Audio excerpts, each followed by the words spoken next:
Good morning, everyone. Welcome to Transportation for our committee hearings. Before we get started, I'd like to, if we can stand for the Pledge of Allegiance, please. Pledge allegiance to the flag of the United States of America and to the republic for which it stands, one nation, under God, indivisible, with liberty and justice for all. Thank you so much. Be it at 10:02, I'm going to open up the public hearing on SB 154 relative to authorized organizations issuing a multi-use decal plates. Chair would like to recognize Senator Rochford, who is the prime sponsor. Welcome, sir, to Transportation. Good morning, Mr. Chairman, members of the committee. For the record, my name is David Rochford. I have the distinct honor to represent Senate District 1, which has more snowmobile trails in it than any other Senate district in the state. We had a very good season this year. It came late, it left early, but in those two periods, we had a lot of snow. So it was a good time this winter. This past fall, I was approached by the New Hampshire Snowmobile Association to introduce this legislation. New Hampshire Snowmobile Association is requesting the ability to enable their nonprofit affiliated 501c organization to offer decals to the existing license plate decal statute. As you'll see, Senate Bill 154 just amends the existing statute to add the Snow Traveler Foundation to the list of charities that are enabled to offer license plate decals using the current system that we have in place that's operated by the Department of Safety. All the existing regulations and guidance in RSA 261B would be applicable, and the language would just simply enable the New Hampshire Snow Travelers Foundation to be able to offer the decal. While there are representatives of the association here to answer specific questions, I've really gotten to know what they do, what the Snow Traveler Foundation does, and it opens a channel for tax deductible donations that can be used to improve the trail system around the state. And this has been of particular concern as we've seen a number of flood incidents over the last couple summers, and really had taken a toll on our trail system, which is vital to our tourism system. So this would be a non-tax based way to offer some funding for those trail maintenances. Currently, there's no way right now for an individual or corporation to make that type of donation. In the past, there has been members who have bequested a donation in their will, and there's just no mechanism to do that. So the foundation works to fill that void when they do their work. Senate Bill 154 would help create an additional potential funding source that we haven't seen, and I know we're looking for.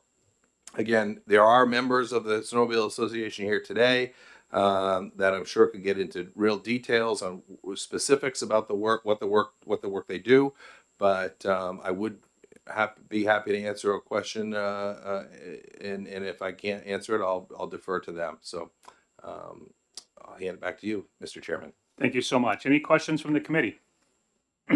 Not seeing any. Thank you. Thank you. Chair now like to recognize Dan Gold from the New Hampshire Snowmobile Association, who's in support of the bill, who believe you have some things to hand out, 20 copies. Yes, there'll be handout. Looking for about 3 minutes to speak. Welcome, sir, to Transportation.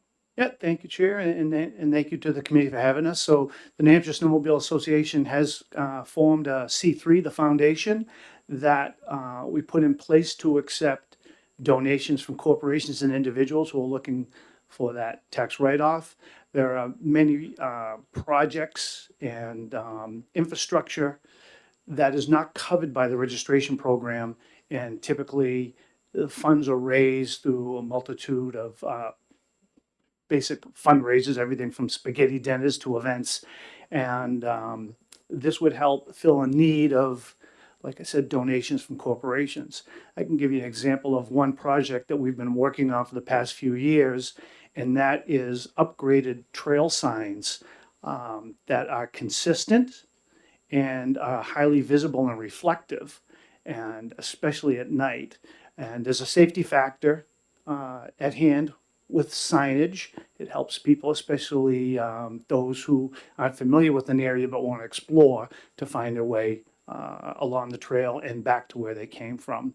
And that sign program costs between $5,000 and $10,000 per club to put that sign program in place. And we have 96 clubs across the state, so it's very expensive. And we have gotten some small grants, and the association has also done fundraisers. And to date, I think we have 3 or 4 clubs that have the new signs, but we want to work our way across the state so that we do have this consistency. So that's an example of where we're at right now. I'd be happy to take any questions about specifics. Thank you. Any questions from the committee? Representative Giason. Thank you, Mr. Chair. Thank you. Could you explain to me, please, what a club is? Is it a geographical area? Is it an organization of actual people that are responsible for trails? I just want to understand what you mean when you say a club. That's correct. So a lot of the areas within the state are divided up by county and then clubs in each county. And a club would typically take care of trails in a given town or a group of towns. They're all volunteers. And there's 7,000 miles of trails that the New Hampshire Snowmobile Association manages. And it's mostly done by volunteers. Any other questions from the committee? Representative Sykes. Thank you, Mr. Chairman. Thank you, sir, for taking my question. I think you said it already, but I didn't quite hear you. Can you tell me what your tax status is so that we make sure it falls within the criteria? Certainly. So the New Hampshire Snowmobile Association is a C4. The Snow Traveler Foundation would be a C3. Okay. Thank you. Representative Plamondon. Thank you, Mr. Chair. Thank you for taking my question. Here in your memo, it does say the decal program will help create additional base amount of funding. With its 96 local clubs, 22,000 members, could you touch on the variety of fundraising events or functions that the organizations do? Certainly. So the clubs, they often will have, like I said, anything from a spaghetti dinner to a raffle. On the state level, the state association holds a raffle specifically for the clubs. We get 2 snowmobiles and 2 snowmobile trailers, and the clubs sell 5,000 tickets a year to raise money. And we also have an annual event called the Grass Drags and Watercross, and that's a large event that is used to fund the association and the clubs. Thank you very much, sir. Thank you, Mr. Chair. I actually have a question. How much money do you estimate by doing this that you think the clubs would get? Quite frankly, we don't know how this will be received. Our goal would be to raise $10,000 to $20,000 a year, and if it's roughly 5,000 a club, we could put 4 clubs a year in play to put the signs up. And the signs is only a small part of the overall scope of projects on our list of things to do. Thank you. Any other questions from the committee? Representative Patero. Question of the chair. Do we have somebody from the Snow Traveler Foundation? I do not. This is the last person testifying. I'm on the foundation myself. There you go. Uh, Have a question? Yes, sir. And thank you for taking my question. The Snow Traveler Foundation, is it nationwide? It is not specific to New Hampshire. Thank you. Any other questions from the committee? Not seeing any. Thank you so much. Thank you. And with that, I have nobody else on record here to testify, so I am going to close the public hearing on SB 154. Our next bill, what we're going to talk on, is SB 271 in about 8 minutes.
All right, well, it being 10:20, I'm going to open up the public hearing on SB 271 relative to qualifications for issuing veteran license plates to include general discharge under honorable conditions.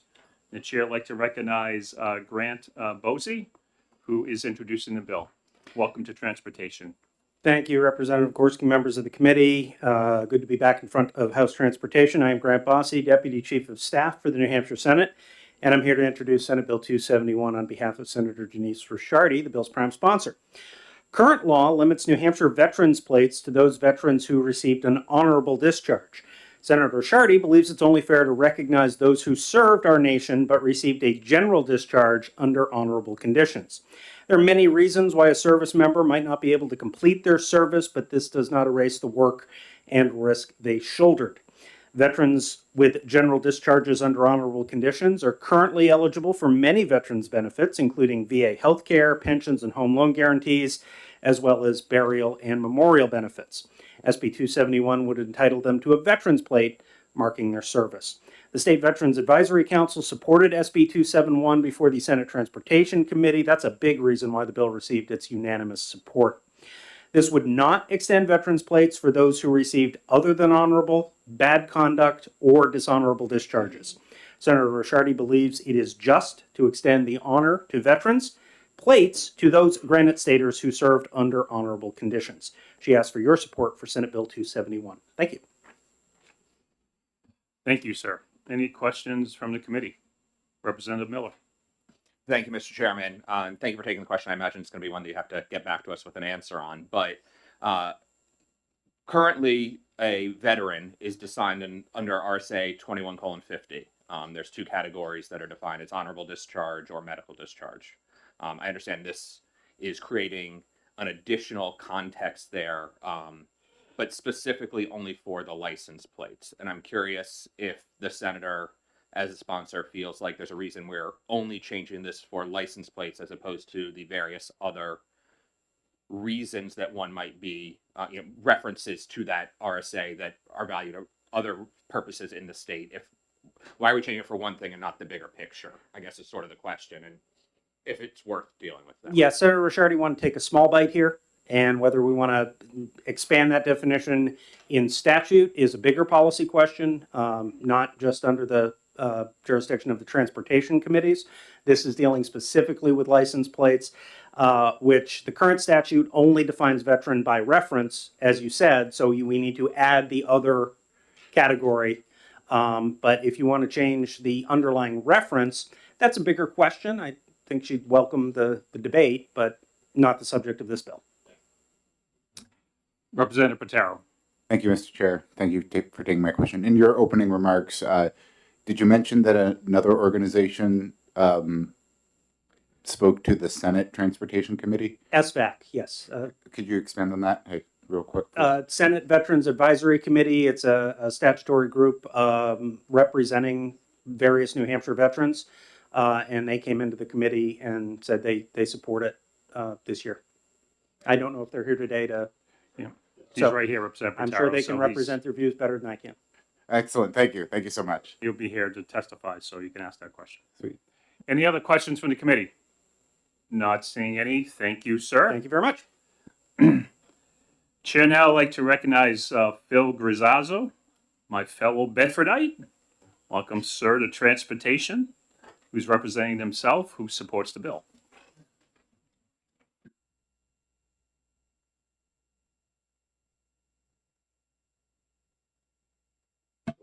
Okay, there we go. Thank you, Mr. Chairman and committee members. My name is Phil Griazzo. I'm from Bedford, New Hampshire. I asked Senator Ricciardi to sponsor the bill. When someone leaves the military, their discharge is honorable, general, under honorable conditions, other than honorable, bad conduct, dishonorable, or is uncharacterized. According to the Pentagon, only 70% of discharges are honorable. In 2022, the Navy was ordered by a federal court to review and potentially upgrade an estimated 100,000 general and other than honorable discharges issued between 2012 and 2022 that partially or fully denied relief to Navy, Marine Corps, and Reserve veterans with other than honorable discharges whose cases were denied despite evidence they were struggling with PTSD, TBI, or sexual military trauma. In 1994 through 2011, roughly 13,500 were discharged under the Don't Ask, Don't Tell policy.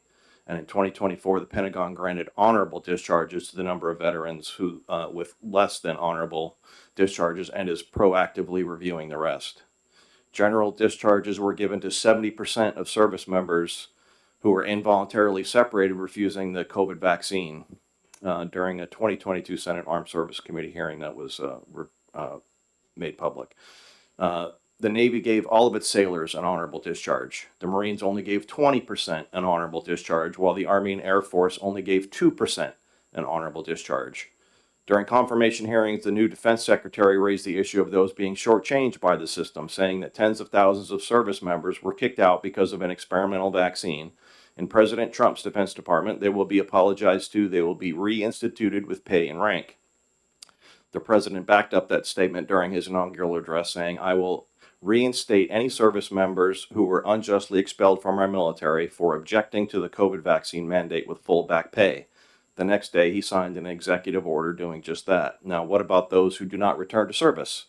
Are they not considered veterans because of their general under honorable conditions discharge? New Hampshire organizations providing help outside the VA scope do not exclude a veteran based on discharge. The veteran family does not look for ways to exclude each other. Instead, they look for ways to help each other, just as they did while serving. In that regard, esprit de corps, I'm here today in support of a common sense amendment to the veteran license plate and license program to include those who have been excluded. Veterans who served under honorable conditions are by every definition veterans and in good standing. I do not believe anyone can honestly say to themselves, someone who served a tour in Iraq, Afghanistan, or both, and were discharged under honorable conditions should not be considered a veteran, one not worthy of simply displaying a plate on their vehicle or having an indicia on their driver's license to show their love of country and the people in it they were willing to die for. The line has clearly been drawn at honorable and general under honorable conditions, as anything less is a disqualifier for the Uniform Service Employment and Reemployment Act, which says a person is not entitled to its rights and benefits if they've received other than honorable, bad conduct, or dishonorable discharges. While the Veterans First Contracting Program states veterans must be discharged or released under other than a dishonorable status. The VA standard for veteran is a person who served in the active military, naval, or air service and was discharged or released therefrom under conditions other than dishonorable. Governor Ayotte, during her inaugural address, stated that she wants to make sure that New Hampshire is the most veteran-friendly state in the nation. Excluding veterans who are not excluded by any other standard is the opposite of that goal. Given these standards, there is no justification to discriminate against veterans who served with an honorable distinction. Thank you. Thank you so much. Any questions from the committee? Not seeing any. Thank you so much. Thank you. Chair, now I'd like to recognize Kevin Grady from the State Veterans Advisory Committee, who is asking for 3 minutes, who is in support of the bill. Welcome, sir, to Transportation. Thank you, Mr. Chairman, members of the committee. For the record, my name is Kevin Grady. I'm a 25-year veteran of the Air Force and a 28-year resident of the town of Hooksett, New Hampshire. Today, I am representing the State Veterans Advisory Committee. This is my first visit to House Transportation this cycle. I want to let you know that one of the things that we do, we're chartered by State RSA 115:A-8 to speak for the veteran community. And we have a legislative committee, which I chair. There are 20 member organizations in our group. Many of those names would be familiar with you, things like the American Legion, the Veterans of Foreign Wars, the Guard Associations, all of those kind of things. I personally represent the Air and Space Forces Association. And the legislative committee looks at the bills coming before the Senate and the House. We sort out the ones that we feel have veteran impact. We take a position on them, and then I come and tell you what that position is. Frankly, we were scratching our heads a little bit when this bill came before us because we didn't really know that an honorable a discharge under general conditions honorable was excluded from the license plates. We had no idea on that, or even the veteran part of the state driver's license. We had no idea. If you want to look up on the internet any or Chat GPT or AI or anything, a veteran definition of generally discharged veteran, it'll say that person is a veteran. And so we strongly support letting those people have a veteran license plate. And one of the things that I wanted to do a little bit before I sit down here is kind of give you an idea that what the military uses a general discharge for. When they look at your service, they decide, was it primarily honorable? Was it primarily not honorable? So if you're going to get, but maybe there's some little thing that's wrong that doesn't completely meet all of the standards. Okay. Another example, most of the people that either wash out of basic training or wash out of the follow-on training, most of those folks get general discharges. Okay, they don't get honorable. Nothing that they've done is really wrong. They just didn't quite meet all of the standards. A lot of drug offenses for say junior enlisted people back in those days, where you pop positive on a marijuana test, but everything else about your record is good. Those people all got general discharges as well. And it's already been mentioned by the previous speaker.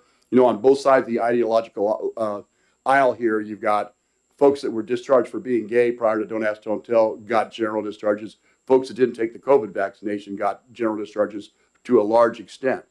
The good news about general discharges is if you're going to go to a board action, it's really one of the easiest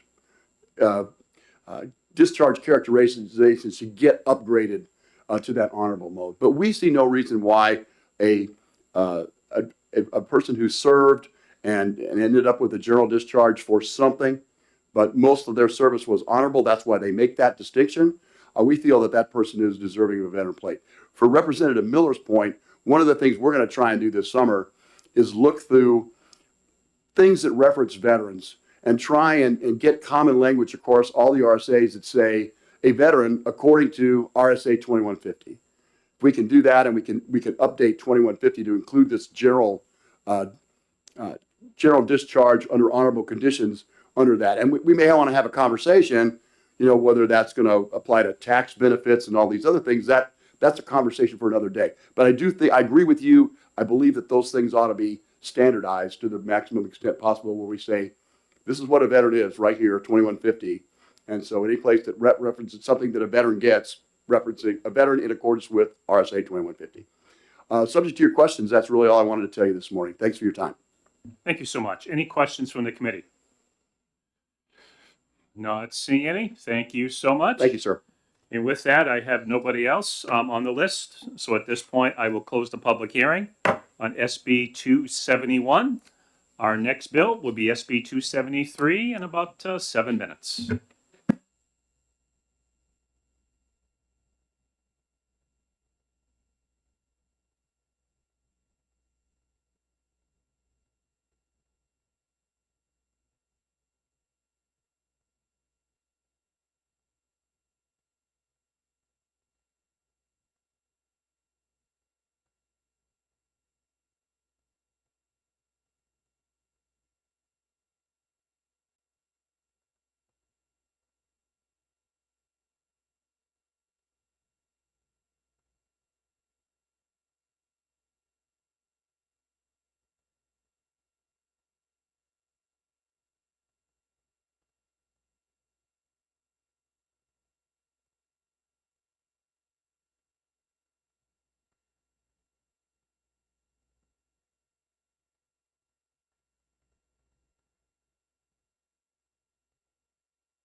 All right, it be at 10:40. I want to open up the public hearing on SB 273 relative to motorist duties when approaching highway emergencies involving a stopped or standing vehicle.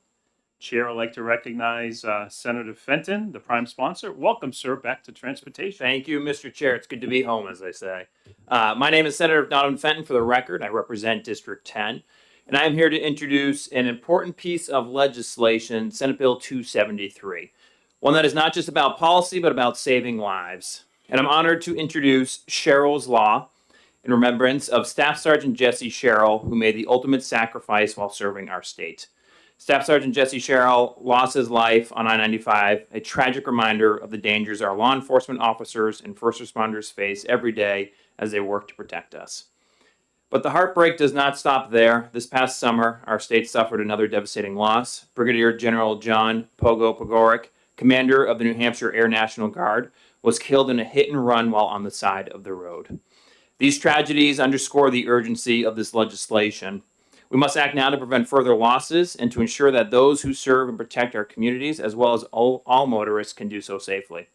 Sherrill's Law is a very straightforward, common sense measure that strengthens our existing move over law. It clarifies motorists' responsibilities when approaching not just an emergency vehicle or service vehicle, but also any stopped or standing vehicle on the roadside. Specifically, it states that drivers reduce speed when approaching a stopped or standing vehicle displaying warning signals, change lanes if safe to do so, providing a wider berth to first responders, law enforcement, tow truck operators, roadside workers, and stranded motorists, follow the directions of authorized personnel directing traffic and obey all applicable signals and control devices, and most importantly, move over if there is a stopped or standing vehicle, ensuring greater safety for those on the roadside.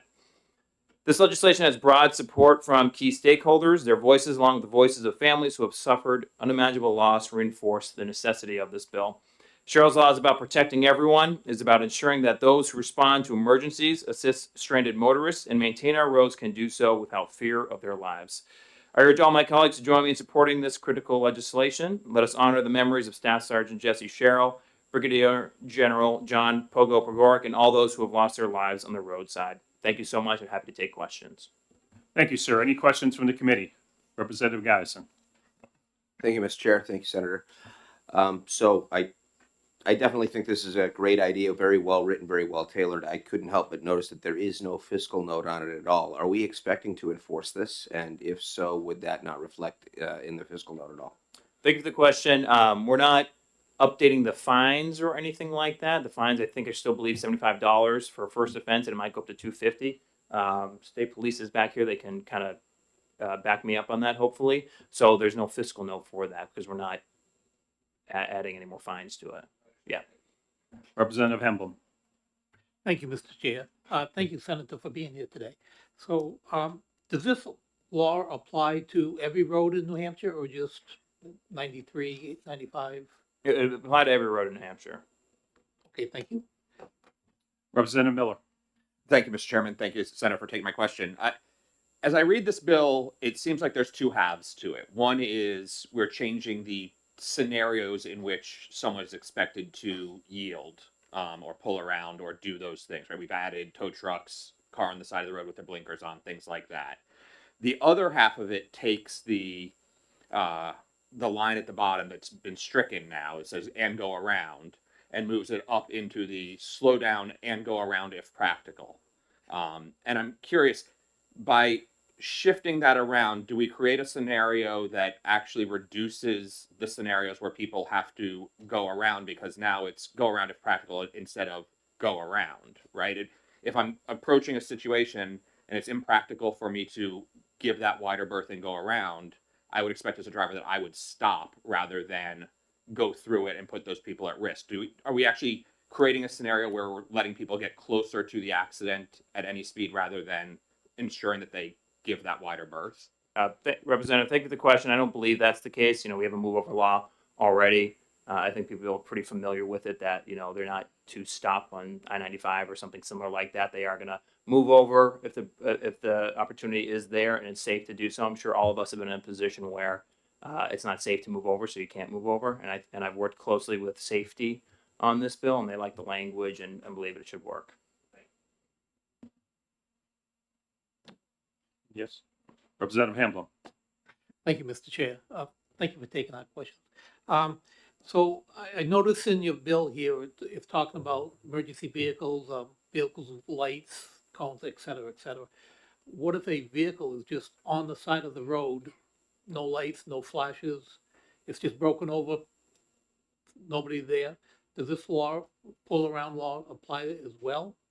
Representative, thank you for the question. Absolutely. That's where we're losing lives. There's people changing their tire on the side of the road. They're pulled off on the side of the road. The general I mentioned was struck by a hit and run because he was on the side of the road and people weren't moving over. So it does apply to stranded or motorists on the side of the road. Thank you. Representative Palmanden. Thank you, Mr. Chair. Thank you, Senator, for taking my question. Kind of piggybacking onto my colleague's question, the legislation specifically states stop standing vehicles with warning signals, hazard lights, road flares. Where I'm kind of questioning is where it says, or any non-vehicular warning signs. I'm wondering what definition is it? Was there the standardization? What's considered reasonable? Like a blinking LED flashlight or someone waving a handkerchief? To me, that seems kind of vague when you're talking, about a situation where we want to save lives. To what my colleague was, I think, might have been alluding to, a lot of times vehicles are off the side of the road. Maybe the hazard's on, no one's there. So how do we, one, define non-vehicular warning signs? And second question, if I might, is what if no one's there? So it's two parts, if I could. Representative, thank you for the question. I'm trying to address it. As I stated, I work closely with safety on this bill, with AAA, with the tow truck drivers. When you're going 75 miles an hour passing a car, how do you know if someone's in there or not? Mm-hmm. There could be someone in there. If you strike a person in their car who's on the side of the road, their seatbelt off, that's some severe damage to that person and yourself for that matter. So, whether they're in the car or not, I think is irrelevant. But I understand your question about, warning lights. Maybe it's your 18-year-old son who's on the side of the road and doesn't know they should be putting their warning lights on, or should be putting out 17 flares behind the car. The problem is, most states have a move over law that includes every vehicle on the side of the road. And that's what we're trying to do, because we've seen time and time again that, lives are being lost because these cars on the side of the road, maybe without warning lights. And is it up to the driver? Well, they didn't have their warning lights on. Why should I have moved over? It shouldn't matter. If someone's on the side of the road like that, you should move over. Thank you. Any other questions from the committee? Representative Patero.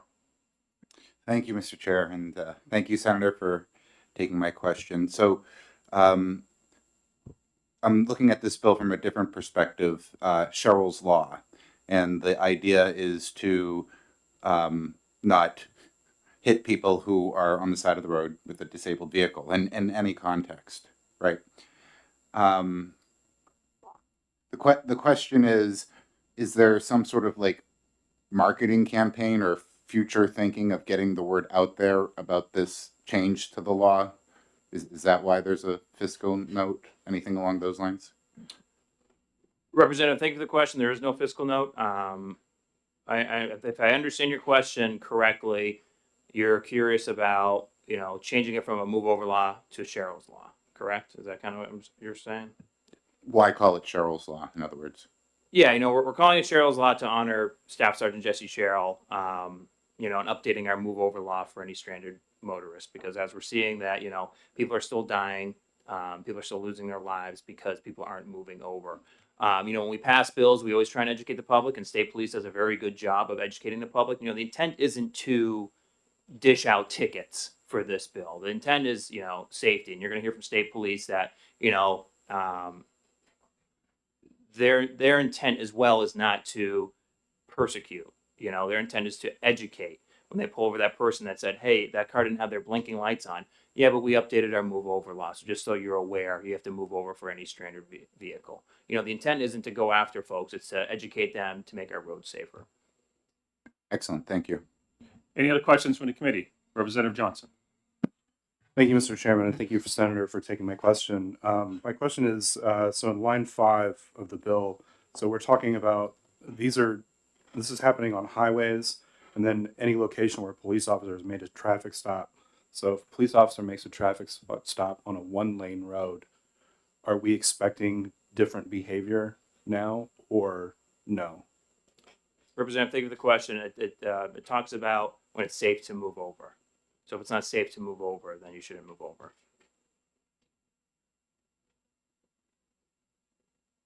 Representative Guyson. Thank you, Mr. Chair. Thank you, Senator. Line 8, just want to get a quick clarification. Non-vehicular warning signs.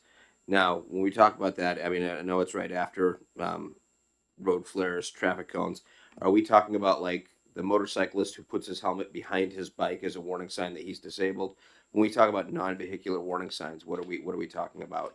Representative, thank you for the question. You know, for a full definition, I think state police or safety could answer that, but that would be my opinion. You know, maybe you don't have traffic flares on you.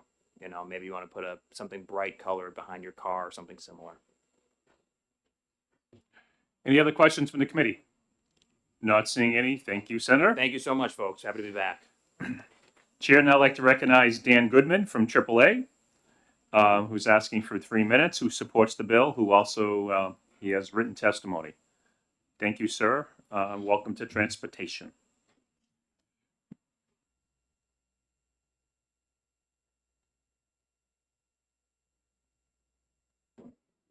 All right. Sorry, my apologies. Thank you very much for having me here today. For the record, my name is Dan Goodman. I'm the Public Affairs and Traffic Safety Manager for AAA Northern New England. And we are here, as we are sometimes, to actively advocate for laws that make New Hampshire roads safer. And this is one that we feel would help immediately if passed. It may sound like common sense to move over and or slow down when approaching a stranded motorist, but we hear all the time that it is not the case. We heard 2 horrific examples of 2 individuals who lost their lives because people did not do that. The AAA Foundation for Traffic Safety did a survey a number of years ago, and almost 25% of people they surveyed were unaware of the existence of the move over law, even though it is a law in every single state. This will simplify this law so this caution can be extended to anyone. It will provide New Hampshire drivers with an additional layer of protection when they're on the side of the road. Sadly, there are more than just those 2 examples that Senator Fenton mentioned. Nearly 350 people are struck and killed every year when outside of a disabled vehicle. And every 2 weeks, a roadside worker loses their life at the side of the road. Whether you are a police officer, a fireman, tow truck driver, or a motorist with a flat tire on the side of the road, this is designed to create a behavior to change and improve road safety regardless of the vehicle involved.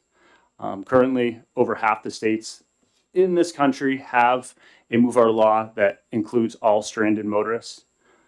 And I believe that is all. That's it. Be happy to answer any questions. Thank you. Any questions from the committee? Representative Hill. Thank you, and thank you for taking my question. I have experienced, and I think I've read an article in the AAA magazine actually on people that have had difficulty with motorists unexpectedly showing up in their lane because they felt that they had to move over, regardless of whether it's a double line or anything like that. I have seen it on 93 where people come over when, you know, there was virtually no danger for them to have to, well, there was danger for them to have to come over. But, so I'm wondering if AAA has any inside information or knowledge from the other states that do this, whether there is a double side to this story. Yeah, thank you for the question. I think we need to do a better job going forward. You know, the existing law says slow down and, if appropriate, move to the adjacent lane. And so I think we need to do a better job, and it's been talked about with the previous speaker, about reminding motorists about the current law, that it's slow down and don't just move over to the next lane. No matter, you got to look in your blind spot, see if it, all sort of conditions. But the first step is to slow down. And it sounds like in those instances, they're not slowing down and they're not looking out if there's a motorist in the other lane. So it goes to the representative mentioned about what is there a plan if this law passes for some sort of campaign to educate the motorists?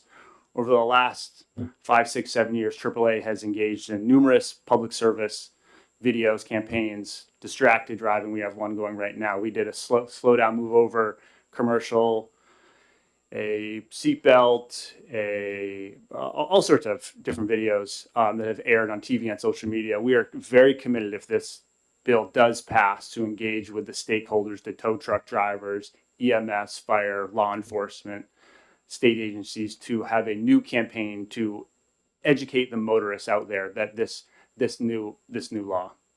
So if that answers that. Any other questions from the committee? Not seeing any. Thank you so much. Thank you. Do you have written testimony? I apologize. No. No. Okay. Sorry for that. Chair, now I'd like to recognize Matt Emeritus. Oh, I didn't butcher that too bad. From the New Hampshire State Police, who supports the bill, who's looking for about 2 to 3 minutes. Welcome, sir, to transportation. Thank you, Mr. Chair. My name is Matt Amatucci. I'm here to testify on behalf of the New Hampshire State Police. Yes, it was butchered bad, but it's okay.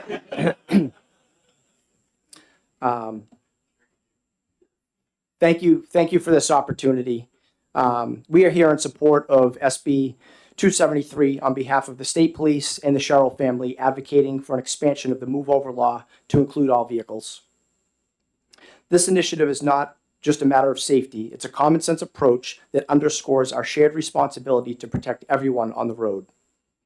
By renaming the law to Sherrill's Law, we honor Jesse Sherrill's legacy as a compassionate individual who genuinely cared for the well-being of others. This change will serve as a lasting reminder to his dedication and commitment, ensuring that all drivers remain vigilant and considerate, regardless of the type of vehicle that they encounter. Such a law embodies Jesse's spirit of caring for all, reinforcing the importance of community, mutual respect, and ultimately fostering a safer environment for everyone. And with that, I'd be glad to take any questions that you may have. Thank you. I'm sorry for butchering your name so It's bad. okay. Representative Patera. Thank you, Mr. Chair, and thank you, Officer. Was Staff Sergeant Jesse Sherrill on duty when he was struck? Yes, sir. Thank you. Representative Miller.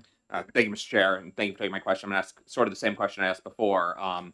By taking the "and must go around" part and adding the "if practical" rather than it actually being a unmitigated requirement, are you still confident that this creates the level of safety in the environment that we're trying to establish? Yes, thank you for the question. Yes. I think that we are going to do a better job of educating the public. That's already in the works, regardless of whether this bill passes or not. The emphasis isn't to enforce this law. I firmly believe that the vast majority of the public are good law-abiding citizens, that if just given the guidance, they will abide by that. And I think that you do have to educate and explain what this means. We certainly don't want unintended consequences of people quickly, diverting into a motorist that's passing them on the left. I think this will save many more lives than it will cost. Representative Palmondon. Thank you, Mr. Chair. Thank you, Kevin, for taking my question. I won't try to say your name, but no, I know it. I'm still questioning the verbiage on non-vehicular warning signs, which to me, I think it's vague. It doesn't set a standardization. And I realize that it would really be up to the discretion of the officer. So from your point of view, what types of non-vehicular warning signs would an officer be looking for, barring the standard hazards, road flares and so on? Because this does, if I remember right, like a $250 fine for the first occurrence. So I support this. I'm just worried about the vague language on that. Yeah, thank you. Thank you for the question. I don't have a firm answer for you. I think that this goes to, again, looking at it from the other side of educating the public to have warning signals with them and to display whatever they have for the oncoming motorists so that they can see them, that they will move over. Again, the objective isn't to go out and enforce this. It will be enforced, of course, but that's not the objective. As the law is now, we don't stop many vehicles that go past us because we're on traffic stops. We're tied up with other things, with whomever we've encountered on the side of the road, whether it's a disabled motorist or if it's a traffic stop. It's very rare that we stop what we're doing and go after that vehicle. I mean, it's typically they went by us at an extremely high rate of speed. Typically, they're intoxicated when we do stop what we're doing. If we wrap up a traffic stop quickly or we have to leave a motorist and stop a vehicle, it's typically because they came extremely close to crashing into us. And I would say the vast majority of the time, they're intoxicated, they're impaired by some type of substance. Thank you, Captain. Thank you, Mr. Chair. Any other questions from the committee? Not seeing any. Thank you. All right, thank you very much. And with that, I have nobody else who wants to testify on SB 273, so I'm going to close the public hearing on HB 273. So hold on for a second. I want us to talk to the ranking member for a moment.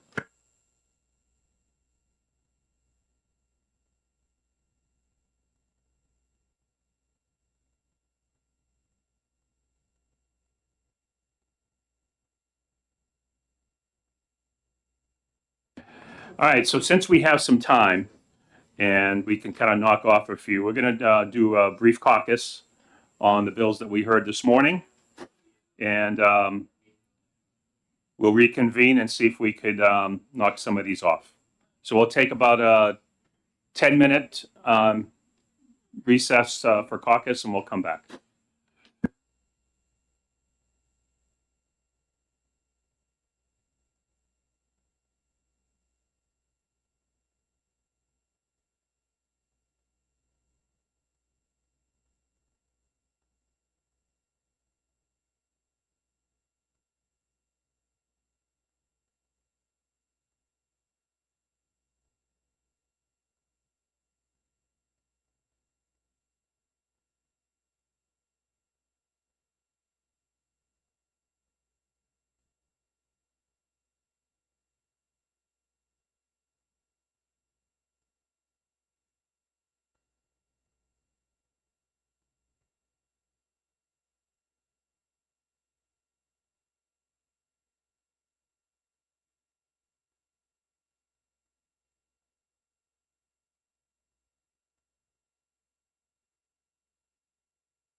Okay, I'd like to open up the executive session with SB 154 relative to authorized organizations issuing multi-use decal plates.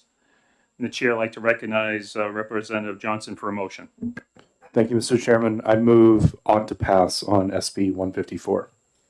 Is there a second? Second, Representative Miller. Would you like to care to speak to your motion, Representative Johnson? Basically, just want to say we agree with all the testimony that we heard in support of this bill as far as generating financial support and awareness for the foundation. Any other comments from the committee? Great, not seeing any. Give the clerk a minute to take the roll. The motion on the floor is ought to pass on SB 154.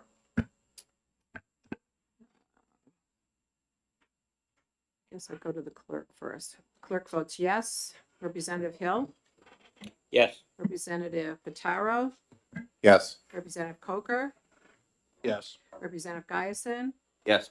Representative Hamlin, Yes. Representative Sykes, Yes. Representative Sinclair, Yes. Representative Fox. She's not here. Representative Ayu, Yes. Representative Johnson, Yes. Representative Plumonden, Yes. Representative Miller, Yes. and Vice Chairman Gorski. Yes.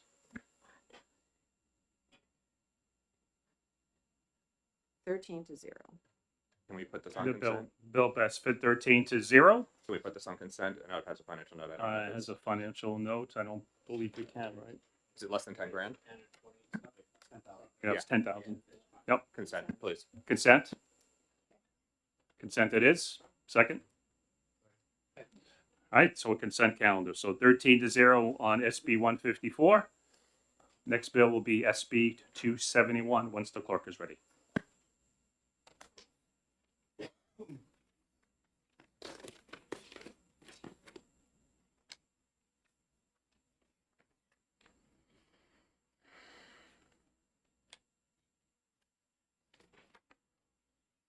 Okay, I'd like to open up the executive session on SB 271 relative to qualifications for issuing veteran license plates to include general discharge under honorable conditions.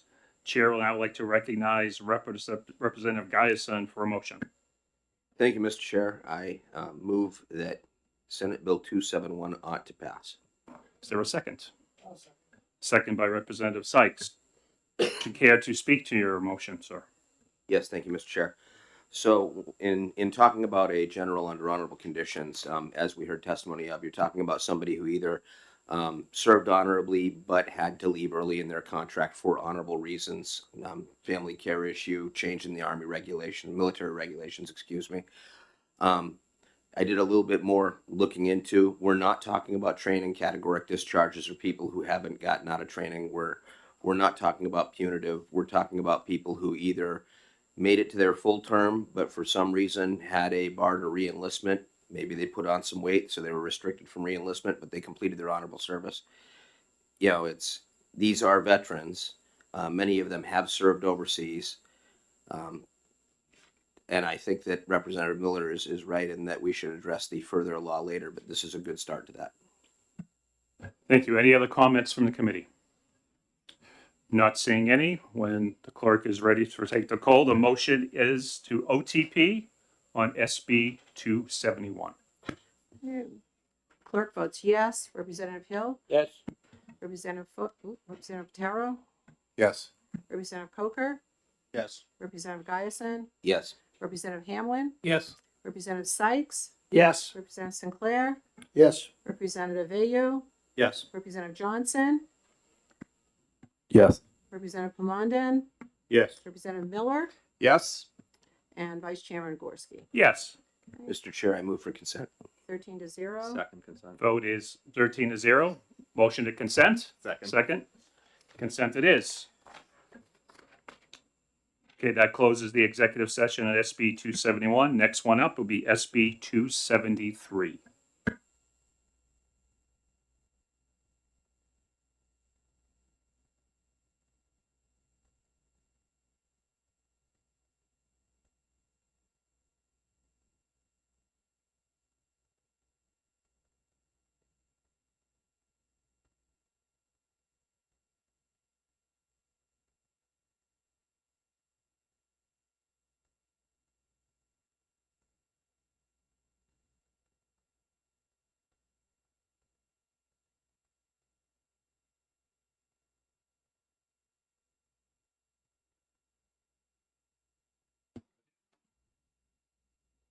Okay, now I'd like to open up the executive session on SB 273 relative to motorist duties when approaching highway emergencies involving a stopped or standing vehicle. Chair, now I'd like to recognize Representative Crawford for a motion. Thank you, Mr. Chairman. I make the motion to ought to pass on Senate Bill 273 FN. Is there a second? Second by Representative Hamblin. Would you care to speak to your motion? Yes, thank you. So coming from a state police family and for teaching driver education and always about safety, I'm actually proud to recommend this bill and hope that my fellow representatives will come along and vote yes because of those reasons. Thank you. Any other comments from the committee? Representative Sykes. Yeah, I also would urge my colleagues to vote in favor of this legislation. I think it makes sense. It has a dual purpose to my mind, one of which is to help give Department of Transportation some tools in order to educate the public more fully about proper procedures and safe procedures to move over to protect the motoring public.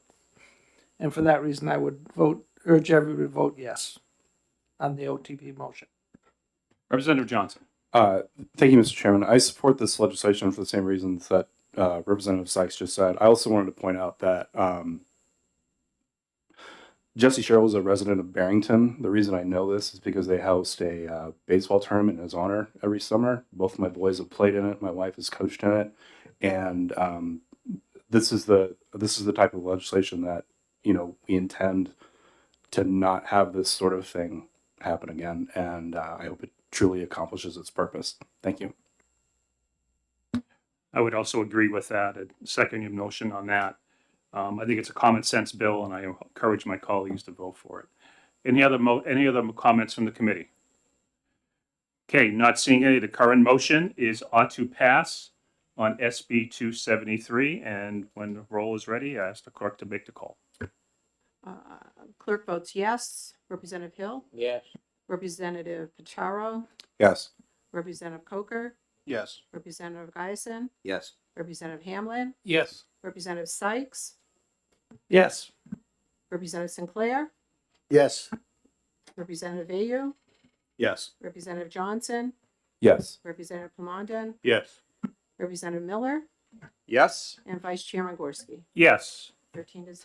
I move consent. Consent, second. So move that to the consent calendar. So that ends the exec session on SB 273.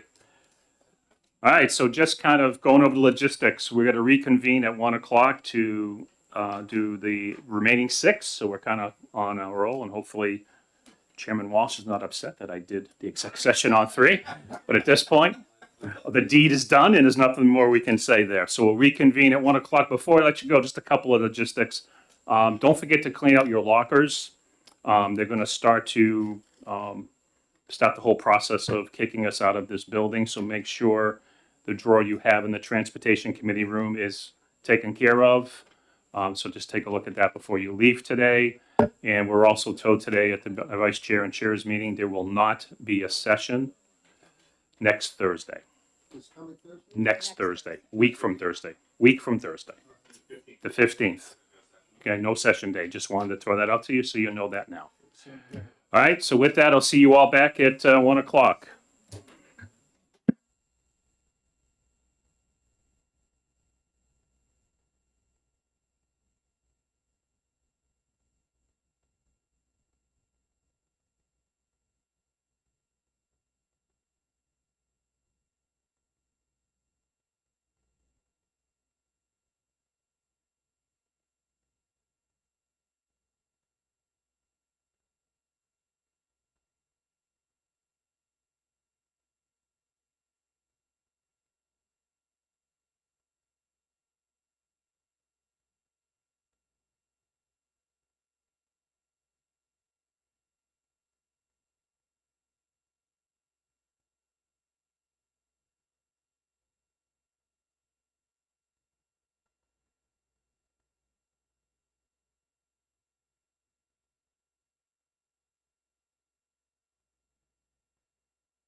All right, folks, welcome back to Transportation, Representative Pataro.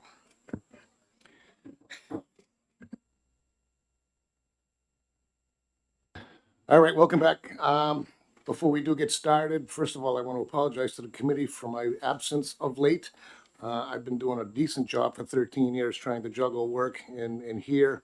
The particular job I'm on right now is being a real pain. And also, public thanks for our vice chair for covering for me for the public hearings. Just so you know, I am watching attentively at work, and everybody on my job now knows everybody on the House Transportation Committee. So it's been pretty cool. We're going to get started. Unfortunately, I got notification from the clerk.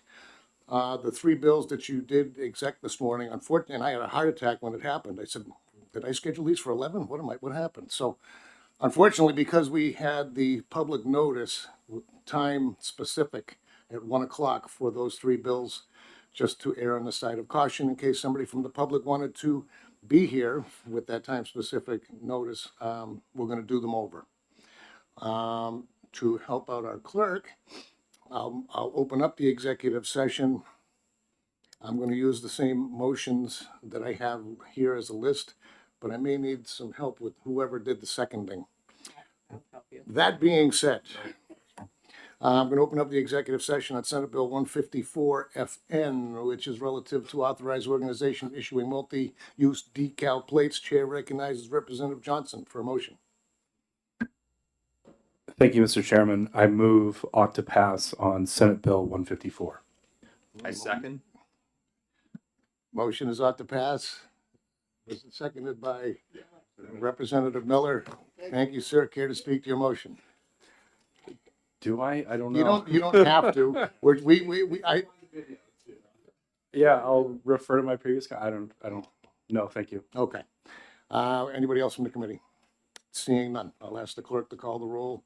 Motion is ought to pass on Senate Bill 154. I apologize for this, but we got to follow the rules. Vice Chairman Gorski. Yes. Clerk votes yes. Representative Hill. Yes. Representative Pataro. Yes. Representative Coker. Yes. Representative Geisen. Yes. Representative Hamlin. Yes. Representative Sykes. Yes. Representative Yes. Sinclair. Yes. Representative Ayu. Yes. Representative Johnson. Yes. Representative Plamondon. Yes. Representative Miller. Yes. Chairman Walsh. Yes, so it did change. 14-0. Our recommendation is adopted 14-0. Motion for consent it is. Any objection? No objection. Consent it is. I'll close the executive session on Senate Bill 154. Next up, 271.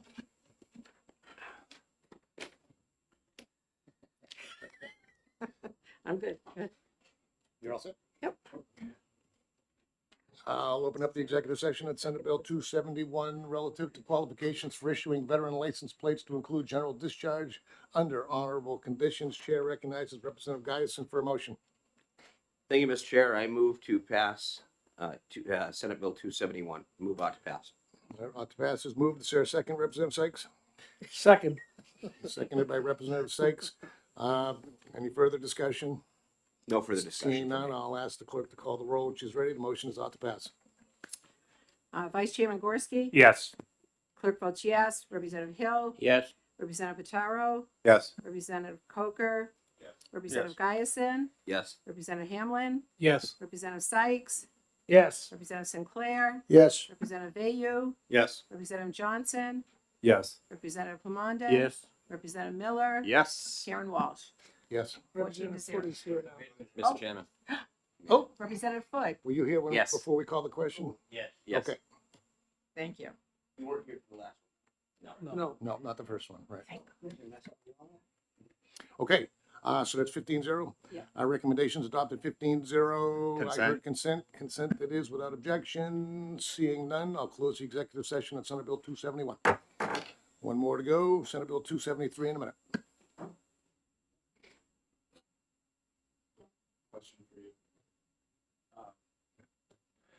Our previous comments when we did this earlier today, are they not part of the record now, or? The video didn't get deleted. It's an interesting point. But you're right, the video did not get deleted. That should be there in perpetuity. Here. Which one, are you referring to this one or the next one? Well, anybody that would like to speak to anything, you certainly can again if you like. So one thing I could offer by way of explanation is that the clerk's notes will have much of the comments that we made, and they will be part of the. Not in exec session. I don't take notes in exec session. The majority report, though. The hearing though. Hearing notes. The hearing notes would be part of the record. You're concerned about the executive session though? Yeah, he spoke. Right, he's. Okay. All right, all right. One of the few times that I spoke. Yeah. So are you referring to 271 or 273? 273. Well, then, when we open that up, if you'd like to repeat what you said earlier, just to be on the safe side, you certainly can. If you can duplicate it. Yeah, that means you'd have to say something nice twice.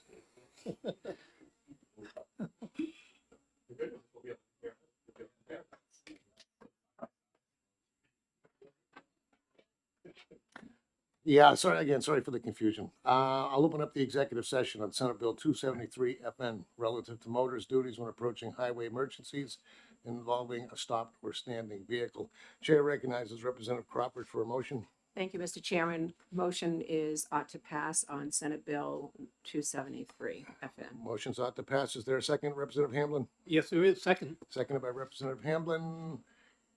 Anybody from the committee care to speak to your motion, or are you good? I've spoken. Okay. Anybody else from the committee? Representative Johnson. Okay. Thank you, Mr. Chairman. So, previously, Representative Sykes gave a number of reasons for why this legislation is needed and important, and I agreed with him at that time. But I also wanted to point out my own personal feelings about why the legislation is important. Is Jesse Sherrill's a resident of Barrington. And what I didn't say before, and maybe this will make this comment better, is that I'm from Lee. I'm a neighbor, right? And they honor him now with a baseball tournament in the middle of summer. And my boys have played in that tournament, and my wife has coached in that tournament. And it's a great thing, but it's something that we don't want to repeat. And so that's why I was in favor of this legislation, because I truly hope that it accomplishes its goal. Thank you. Thank you, sir. Anybody else? You now have the final word. With nobody else, I'll ask the clerk to call the roll when she's ready. The motion is ought to pass on Senate Bill 273. Vice Chairman Gorski. Yes. Clerk votes yes. Representative Hill. Yes. Representative Foot. Yes. Representative Patero. Yes. Representative Coker. Yes. Representative Giason. Yes. Representative Hamlin. Yes. Representative Sykes. Yes. Representative Sinclair. Yes. Representative Ayu. Yes. Representative Johnson. Yes. Representative Commandant. Yes. Representative Miller. Yes. And Chairman Walsh. Yes. Consent. 15-0. Our recommendation of ought to pass is adopted 15-0. Consent. Consent's been moved without objection. Consent that is. I'll close the executive session on Senate Bill 273. Okay. I guess the ranking member is looking for a little bit of caucus time. I do have an amendment to hand out, so that's appropriate. And I think we need a few more minutes as well. So we'll go into recess for the purposes of caucus. If I can ask everybody from the public to leave for now, this shouldn't be long.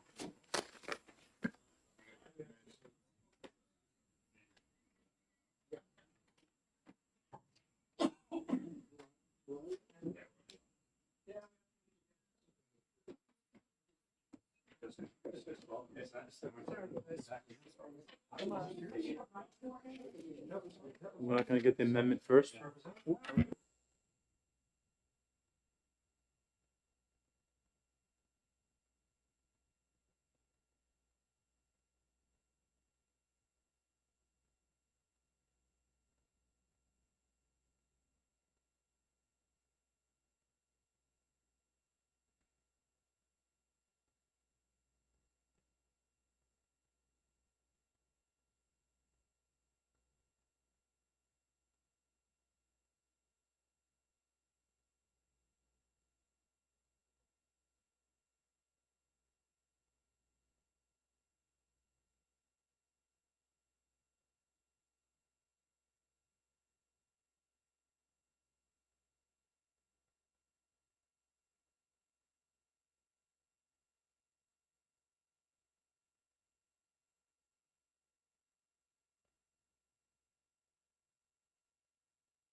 Mr. Chair, I'm in favor of OTP on this. From the hearing, the numbers suggest that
Welcome back, everybody, to transportation.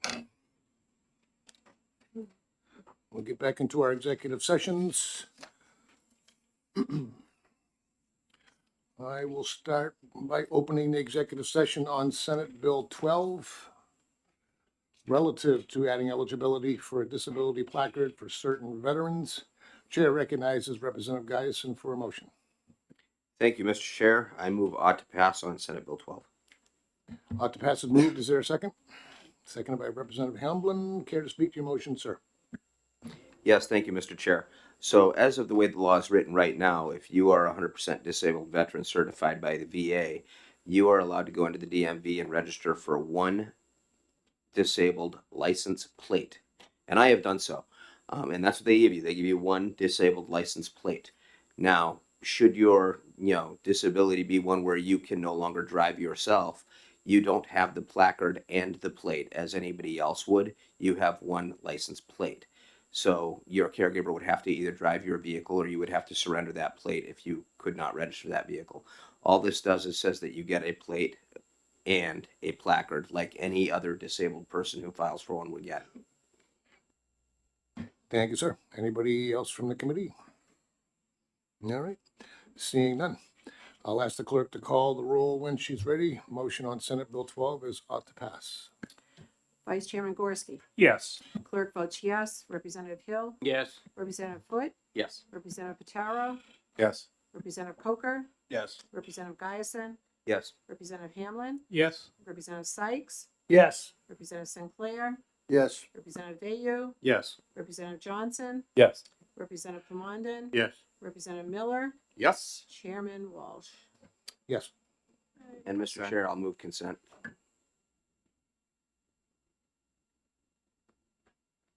15-0. 15. All right, our recommendation of ought to pass is adopted 15-0. Representative Guyson moved consent without objection. I see none. Consent it is. I'll close the executive session on Senate Bill 12. I'm going to take them up in a little different order, only because I have this handy worksheet provided by the Vice Chair Gorski, and I'm going to take the order that this has, so I don't get confused. Next up will be Senate Bill 40.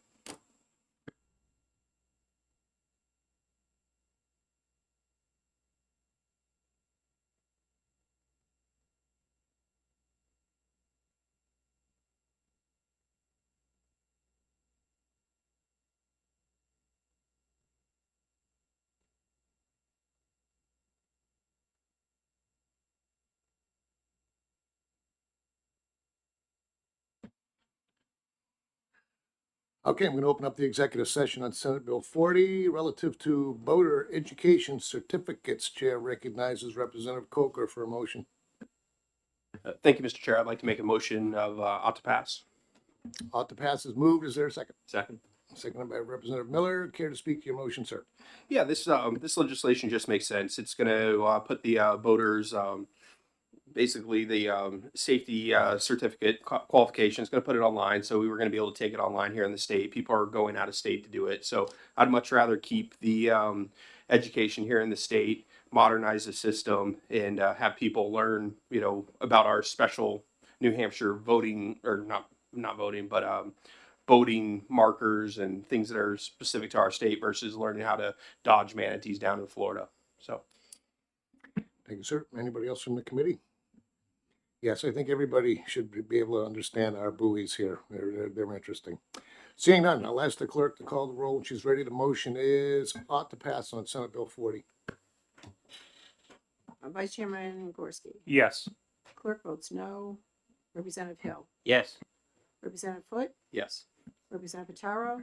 Yes. Representative Coker. Yes. Representative Guyson. Yes. Representative Hamlin. Yes. Representative Sykes. Yes. Representative Sinclair. Yes. Representative Representative Vayu. Yes. Representative Johnson. Yes. Representative Plumondon. Yes. Representative Miller. Yes. And Chairman Welch. Yes. 14-1. And consent. Our recommendation of ought to pass is adopted 14-1. I have a motion for consent. Any objections? Nope. No objections. Consent it is. I'll close the executive session on Senate Bill 40. Next up, 156.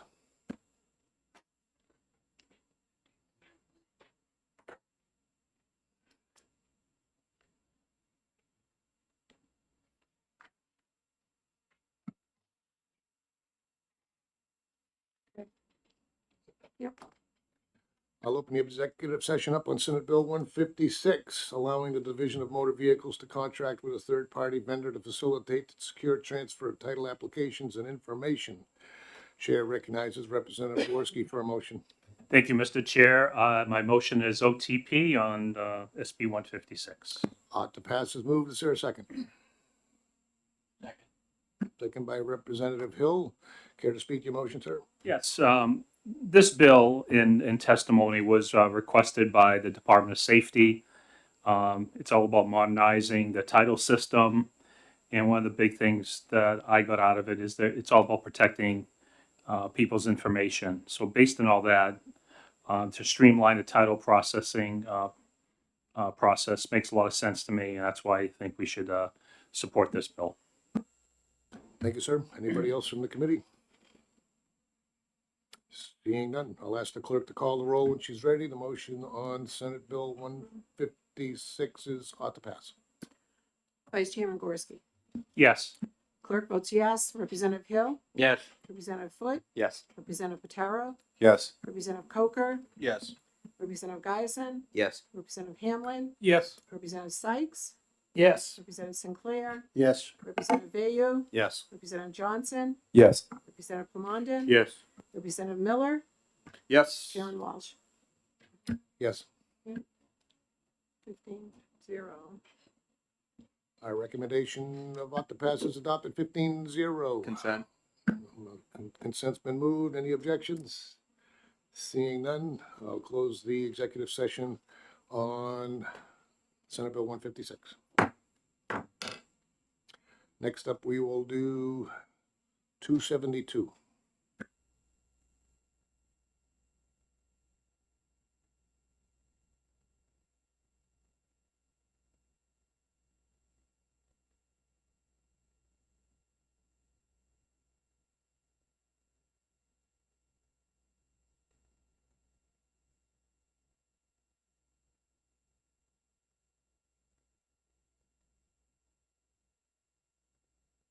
I'll open up the executive session on Senate Bill 272 FN relative to electric vehicle charging station funding. Chair recognizes Representative Giason for a motion. Thank you, Mr. Chair. I move inexpedient to legislate on Senate Bill 272. Representative Giason moves in expedient to legislate. Is there a second? Seconded by Representative Hamblin. Care to speak to your motion, sir? Yes, Mr. Chair. So Senate Bill 272 seeks to authorize the usage of taxpayer funding to put charging stations in public municipalities. Our biggest complaint from our constituents right now is the increase in tax burden, specifically to property tax burden. And I believe that municipalities can already do this through warrant. I don't think that they need the state's permission to do it or specific state allocations to do it. But with that said, I don't think that this is a prudent use of taxpayer money. I think that this should be a private market issue, the same way we don't have gas station pumps on public municipal properties funded by the government. Thank you, sir. Anybody else from the committee? Representative Sykes. Yeah, so I guess I'm not sure that I'm reading the right bill. So SB 272 fiscal note says that the total fiscal impact is less than $10,000. I don't know of any electric vehicles charging station that could be put in for that kind of money. So there's somehow either I've lost something or I'm not sure.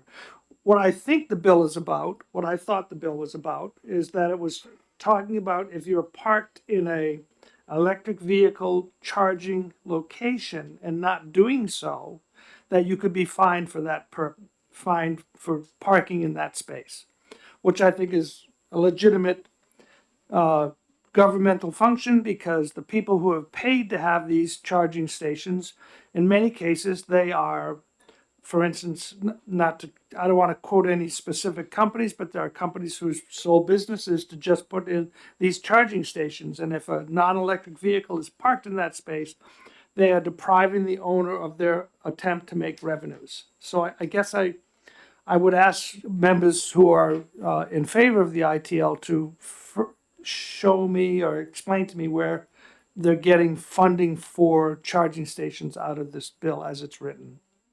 So I could just be mistaken. Well, it's a very good question. I guess we're getting it from the title, but let's look a little deeper. Anybody else from the committee? Representative Miller. Thank you, Mr. Chairman. Like a lot of the bills we're seeing right now, this one does two different things. One of them is, as Representative Sykes said, creates penalties for parking in an EV charging space while not charging. The first line in the bill, however, creates the opportunity for a revolving fund.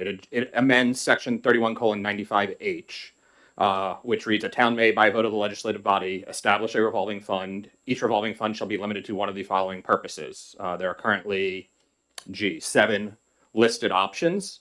This bill adds option H, the 8th option, which is to allow a municipality to vote on its own to choose to raise funds and to have those funds pay for the installation of charging stations. Some of the other examples: creating affordable housing, providing cable access for public educational and governmental use, financing of education, of energy conservation, facilitating transactions relative to municipal group net metering, providing ambulance services, facilitating, maintaining, or encouraging recycling, and providing public safety services by municipal employees outside of ordinary detail.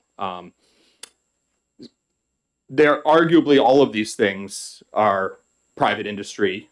I don't believe that they should be. I think there are things that government actually does better in coordinating certain services, right? I mean, creating affordable housing, gosh, we're going to have the government create housing now? Well, yeah, we do. We actually have the government help create housing because it's an important thing. It's something we have to do. And so I understand the position that this is putting public funds into the private sector, but the reality is it is an enabling bill. It is not a requirement. If a municipality, if the residents therein are concerned about their tax burden, they don't want their tax money to go to that, they would vote against that. They would vote for the city councilors that would not enact that legislation, that would not create that revolving fund. This is an enabling bill, not a action bill. And more importantly, I think, to Representative Sykes' point, the value that our state, our constituents will see vis-a-vis having the appropriate penalties put in for parking and blocking these meters and affecting those businesses is such that we should pass this bill, or at worst, amend it to remove that first line for the revolving fund. But again, I think that because it is simply enabling legislation, having the revolving fund option in there, having an 8th option for revolving funds when the others are all arguably infringing on infringing on private enterprise, I don't see the harm there. But at the worst, I believe we should do an amendment here, not ITL it. Thank you. You were mentioned. Would you like to respond? Thank you, Mr. Chair. I would meet in the middle on that amendment because I do agree that a marked parking space for a specific purpose, whether that's for handicap or whether it's for EV or whether it's motorcycle only parking, I believe that those markings should have an enforcement mechanism and have meaning. I am going to disagree about the revolving fund. I understand and generally agree with local control, but when you have typically 9 to 12% of a town's population showing up for the local vote, that means 5% of the population is deciding how to spend the other 95% of the population's money. And until we can resolve the issue of getting people out to the local elections, I'm not willing to empower 5% to raise the property tax of the other 95%. So striking that first paragraph, I would support this as an enforcement mechanism. If you wanted me to write the amendment, or if anybody else did, if we agreed that that was the direction we're going to go. All right, let's, you know what? We haven't heard from you yet. Representative St. Clair. Mr. Chair, that's not necessarily a bad thing. Just want to point that out. I would respectfully disagree with my fellow representative over there. I don't think we should be passing rules or laws on the thoughts of, well, nobody's going out to get their point across or they're not showing up for elections. That's their responsibility. And I know in my district, we have a city council, not a town warrant.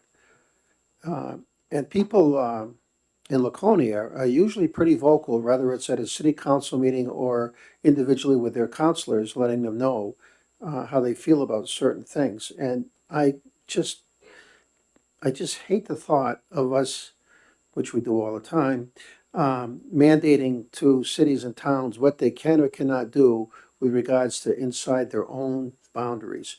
And I think that what Representative Miller said is right on the mark. So I hope there is no amendment. I hope the bill is left like it is, and you can either vote it up or down. Thank you. Representative Johnson. I have two, comment and a question for the chair. The first is the comment is that I represent a pretty blue town, but when I ran for select board, I lost by 26 votes. So be careful what you wish for. The second is a question of would it make sense to divide this? Well, we don't have the ability to do that here. It would have to be done by an amendment, and I was gonna lead into that as soon as everybody else was done speaking on our options on what to do with it. Anybody else on the debate we're having? And we'll get into logistics. Thank you, Yeah, Mr. Representative Chairman. Coker. So I have an issue with the enforcement part of this because like how it says actively charging, do the cars have like a light that says they're actively charging? Like it has that, okay, so that's, okay.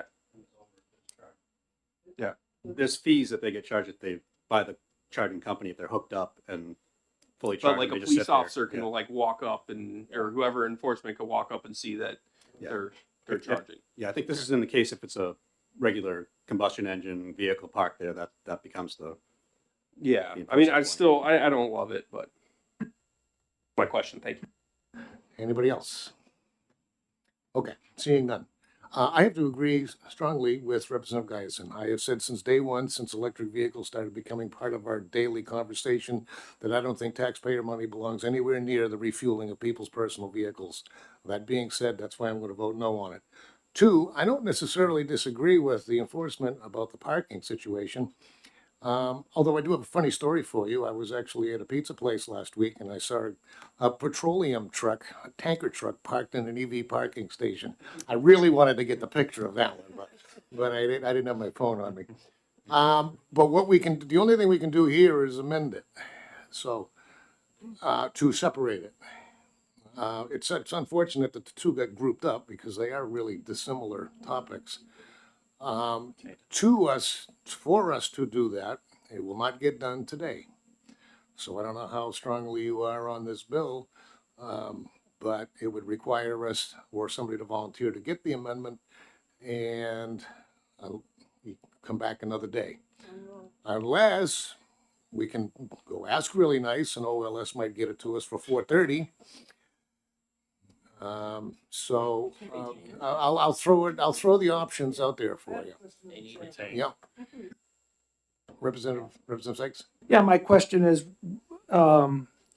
appreciating the time constraints that you point out to us. And I know you're not keen about retaining bills, but if we retained this and then split them apart, we would achieve the same thing. And I think we would have a majority vote to take out one piece and leave one piece in.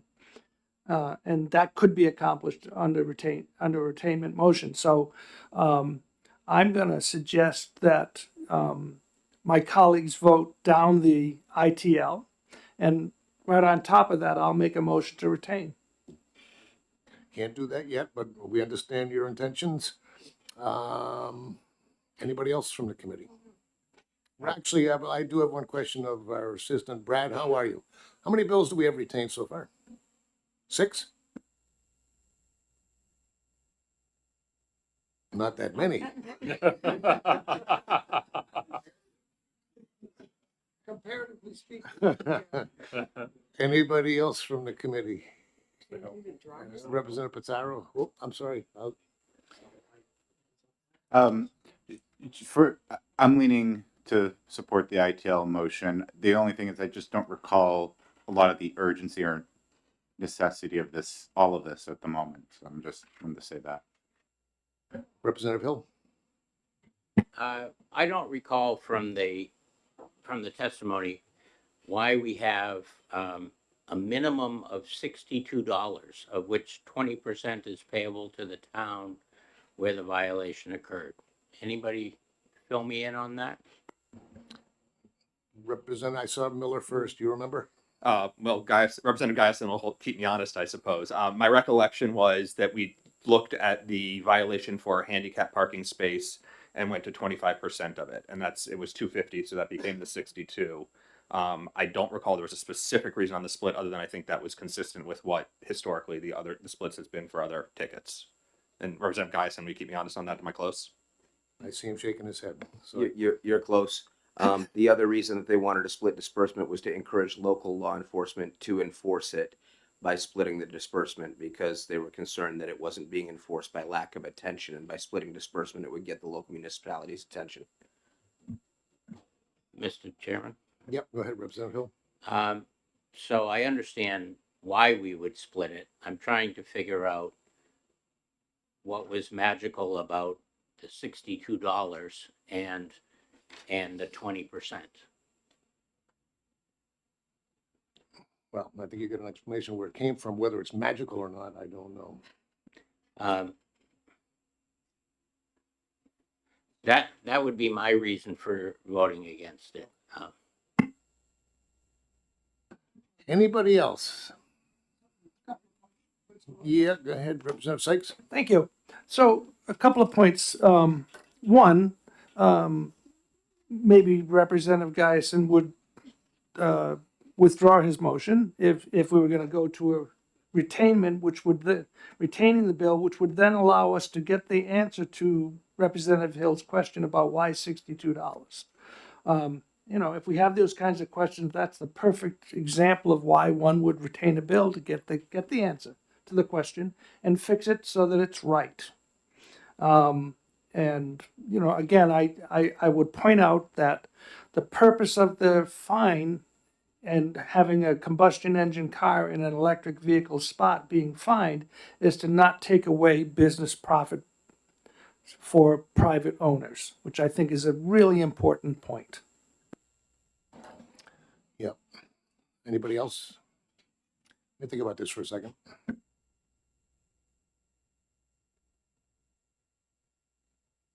Let me ask this of the committee first as we ponder. I've always been reluctant retaining bills because it's a struggle to get anybody to work on these things over the summer months. How many people, now that we're gaining on 6, possibly 7 retained bills, and we're going to do that before we leave too, hopefully, is get some volunteers on some of the ones. Brad, in the meantime, if you can get a list of our retained bills when we're done our executive session.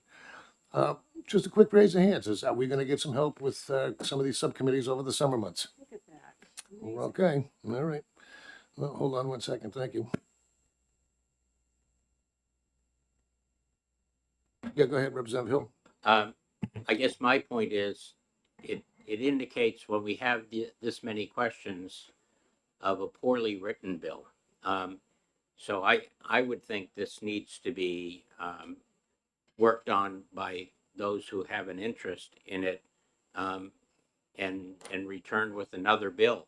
I don't, there's a whole bunch of things here about who's parking in what spot. It's a much broader question. In fact, I sat on a committee with the prime sponsor here at one point because we were talking about parking spaces within a multi-use facility, and there was a whole question about, and this does talk about whether public or private.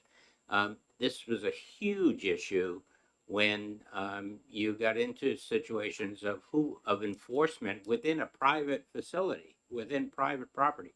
This was a much bigger question than what this one little paragraph was talking about. So I truly think that retain doesn't even give enough time to correct all of the problems within this bill. That would be, I would still say ITL and come back with a better bill. Representative View. If we ITL it, can we bring it back next year in the same term, same session, same term? We can't, but it's but the Senate could. So in other words, we can't if we ITL something, but then again, if it's significantly different, we could. But we And can't come what back he's and proposing. answer the same questions based on. Right. But the subject matter has to be different, not the material. Not necessarily. If the bill does more things, then you could probably get some levity on the introduction of it. I would rather Yeah, retain and the it, not Senate work on it, also to leave it operates- open for. The Senate also operates under different rules than we do. But what the rule prevents is, like somebody just mentioned, reintroducing the same bill, same language, the second year with an ITL. You cannot do that. So, but it sounds to me like the discussion, if there are that many outstanding questions, that it shouldn't be a problem. Anybody else?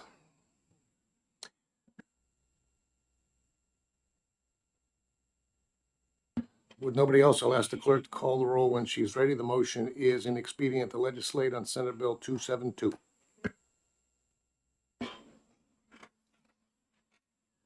Vice Chairman Gorski, Yes.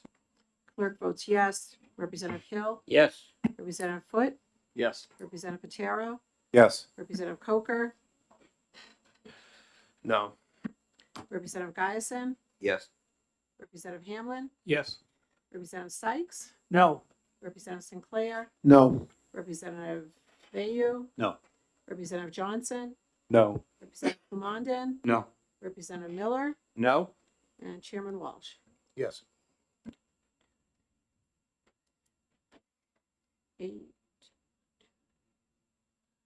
to 7. Okay, my recommendation of inexpedient to legislate is adopted 8-7. Obviously, it'll be on the regular calendar. I will close the executive session on Senate Bill 272. And we do also, well, we'll talk later on who's going to be doing any defending or speaking against. Next up, we will take up Senate Bill 157.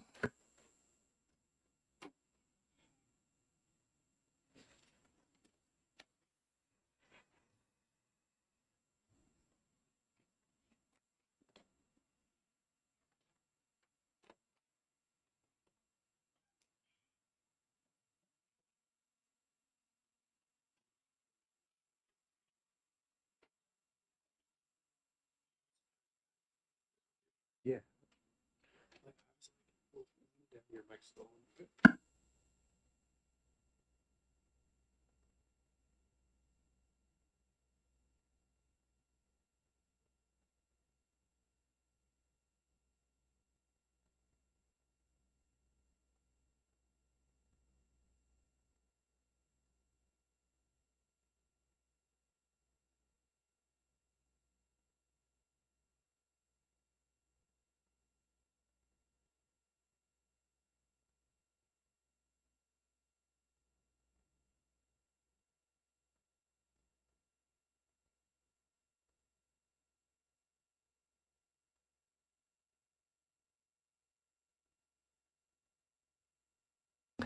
I'll open up the executive session on Senate Bill 157 relative to inspection and registration of certain fleet vehicles and necessary amendments in administrative rules regarding the implementation plan. Chair recognizes Representative Pataro for a motion. Thank you, Mr. Chair. I move ought to pass on Senate Bill 157 FN. Ought to pass has been moved. Is there a second? Seconded by Representative Hill. Care to speak to your motion, sir? Very briefly, Mr. Chair, thank you. This bill, as we all know, for new fleet vehicles within 1 year of the same model year will be allowed to register for a 2-year inspection. They'll still have to display the inspection stickers, but line 20 of the bill, of course, it also allows us as a state to reach out to the United States Environmental Protection Agency for approval. So point is, we are working on rolling back some of the inspection stuff and doing other things along the way to get that through. So yes, we definitely want this to go through. Thank you, sir. Anybody else from the committee?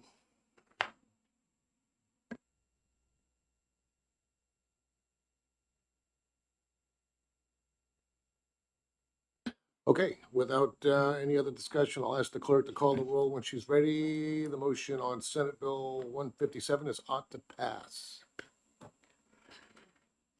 Vice Chairman Gorski. Yes. Clerk votes yes. Representative Hill. Yes. Representative Foot. Yes. Representative Cotaro. Yes. Representative Coker. Yes. Representative Giason. Yes. Representative Hamlin. Yes. Representative Sykes. Yes. Representative Sinclair. Yes. Representative Vayu. Yes. Representative Johnson. Yes. Representative Plamondon. Yes. Representative Miller. Yes. And Chairman Walsh. Yes. Is the FN small enough we can put this on consent? 15-0. We'll look at it right now. If so, please. Second.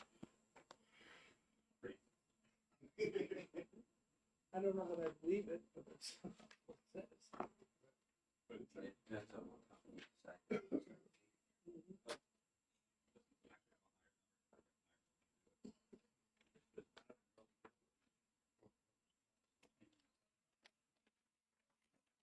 We'll leave it on the regular calendar. It's saying 25,000. My knowledge or my recollection is 10 is the number. So regular calendar it'll be. We can talk afterwards whether or not we need a floor fight on it. I'll close the executive session on Senate Bill 157 ought to pass. Next up, we will do the only one we have left, 13.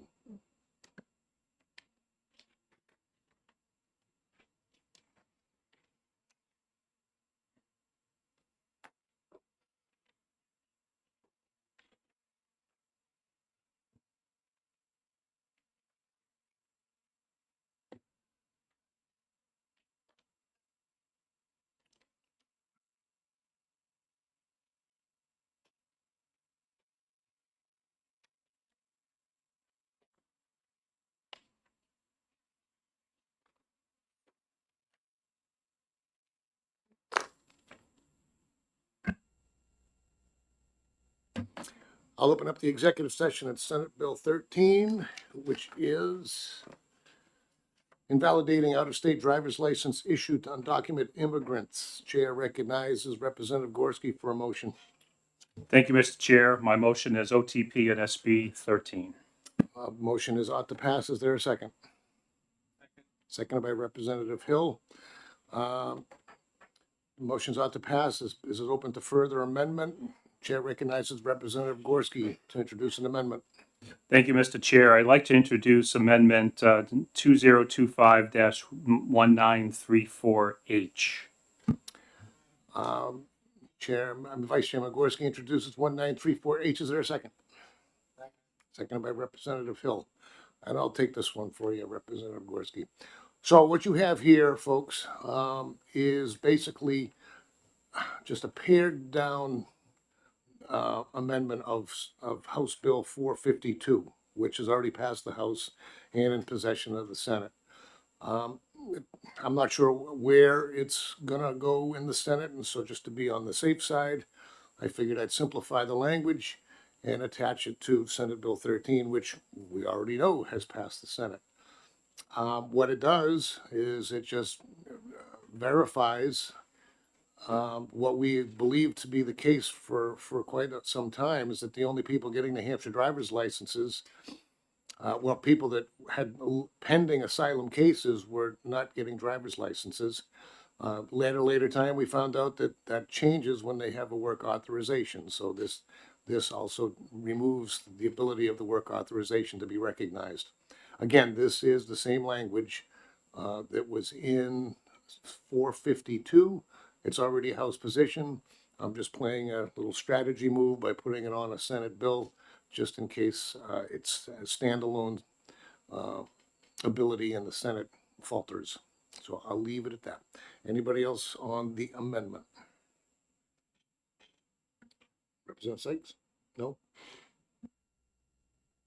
Yeah, I will speak to the amendment. So, well, first off, question the chair. So we will have a roll call vote on the amendment, please. I'll comply with that, yep. Thank you. I appreciate that.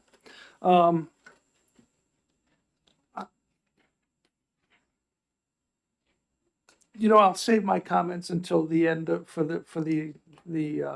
we'll see what happens on the amendment, and then I'll save my comments for the bill. Fair enough. Anybody else? Representative Miller, though. Representative Miller. Unlike my colleague, I'm not going to save all my comments. I got plenty of them.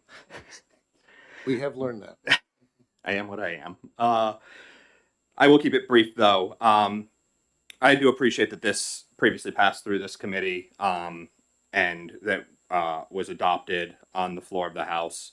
I simply want to reiterate that that was a terrible choice. This is terrible content.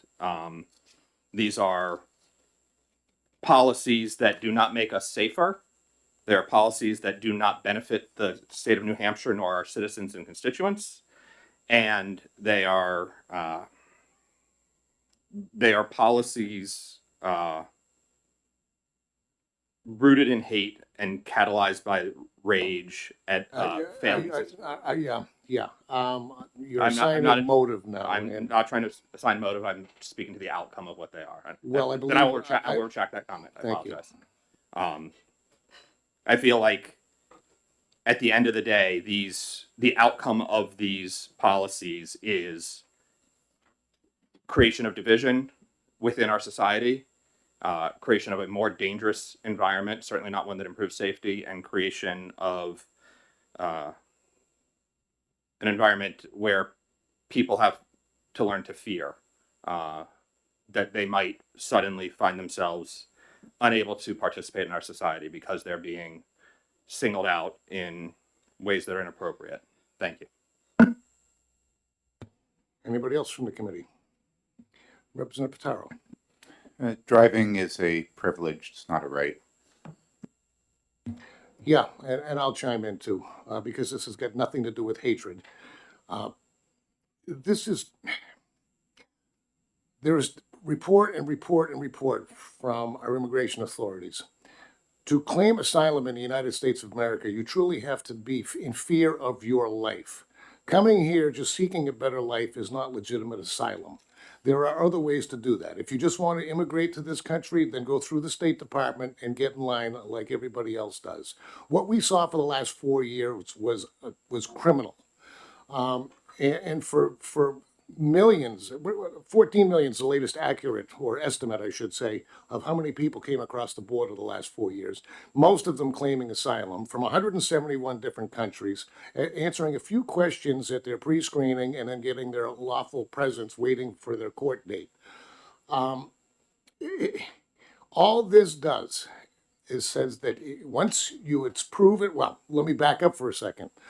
Tom Homan, and I'll take the word of a guy who's been doing it for in the business since 1984, I believe. He worked under President Reagan. They're estimating that 9 out of 10 of these asylum claims are illegitimate based on the law and what asylum actually is. So all this says is that you cannot get a license in the state of New Hampshire until you have gone through the court system, period. It's very simple. Anybody that took advantage of what was going on at the border, in my opinion, the last 4 years, claiming asylum that they knew was not legitimate, are complicit. And I don't know why we should be accepting the fact that they, just because they made it here, we say, okay, it's all good now. We can't move along. Everybody is accountable for their own actions. Representative Sykes. Well, I wasn't going to speak, but now I am. So, first things first. We should not be passing laws based on persons' opinions. We should be passing laws based on facts and data. The facts and the data do not necessarily support all of the things that I've heard today. And for that reason alone, I get pretty, frankly, upset about it. There is a process for asylees. To claim otherwise is incorrect. The process is very slow, and that's really unfortunate, but there is a process. If you come into this country legally, as asylees do, and then you request asylum, you are just that, a person who has requested to achieve asylum. But you have to have an interview and potentially a hearing before a court officer immigration court officer before you can get your permanent status. And that unfortunately takes a real long time. Our existing laws allow for driving privileges. I agree with Representative Pataro, these are privileges. But you are allowed to gain those privileges if you follow the rules and have arrived here legally. To suddenly say, we're going to change that, and that system, which has been in place for so long, is no longer valid or appropriate, is beyond the pale. And if we're going to talk about an opinion, that is an opinion of mine. It is beyond the pale. But the facts and data do not support all of the assumptions made today. Go ahead, Representative Vale. Thank you, Mr. Chairman. I've been looking into this since this came up a couple years ago for the first time. And the total number of undocumented immigrants in the country until a couple years ago was about 10 million. And it's gone up to about a little over 11 million. To say that it's, we've had 14 million come in 4 years doesn't make sense, because the entire population of Arizona and New Mexico combined is about 5 million less than the number that came in. Where are we putting 14 million people if they've come in the last 4 years? They would show up they would be pretty evident, and I don't see any evidence of that. And FBI statistics do not support that they commit crimes at any higher rate than Native American, American citizens. They actually commit crimes at a lower rate. So I don't understand where these statistics are coming from, and if they're valid. I mean, it sounds like they're coming in from politically motivated sources. They don't pass the sniff test. I spoke against the bill that this amendment was originally a part of, and it just doesn't make any sense from a practical standpoint, from a legal standpoint, from an immigration standpoint, which is part of the purview of the government and the Secretary and the State Department, not the state of New Hampshire. We shouldn't be enforcing federal regulations without some kind of supporting documentation and data that supports that in our state. So I will oppose it. It actually makes sense in a fair standpoint. I'll leave it at that. Anybody else? Okay, Representative Pataro. Thank you, Mr. Chair, for recognizing me again.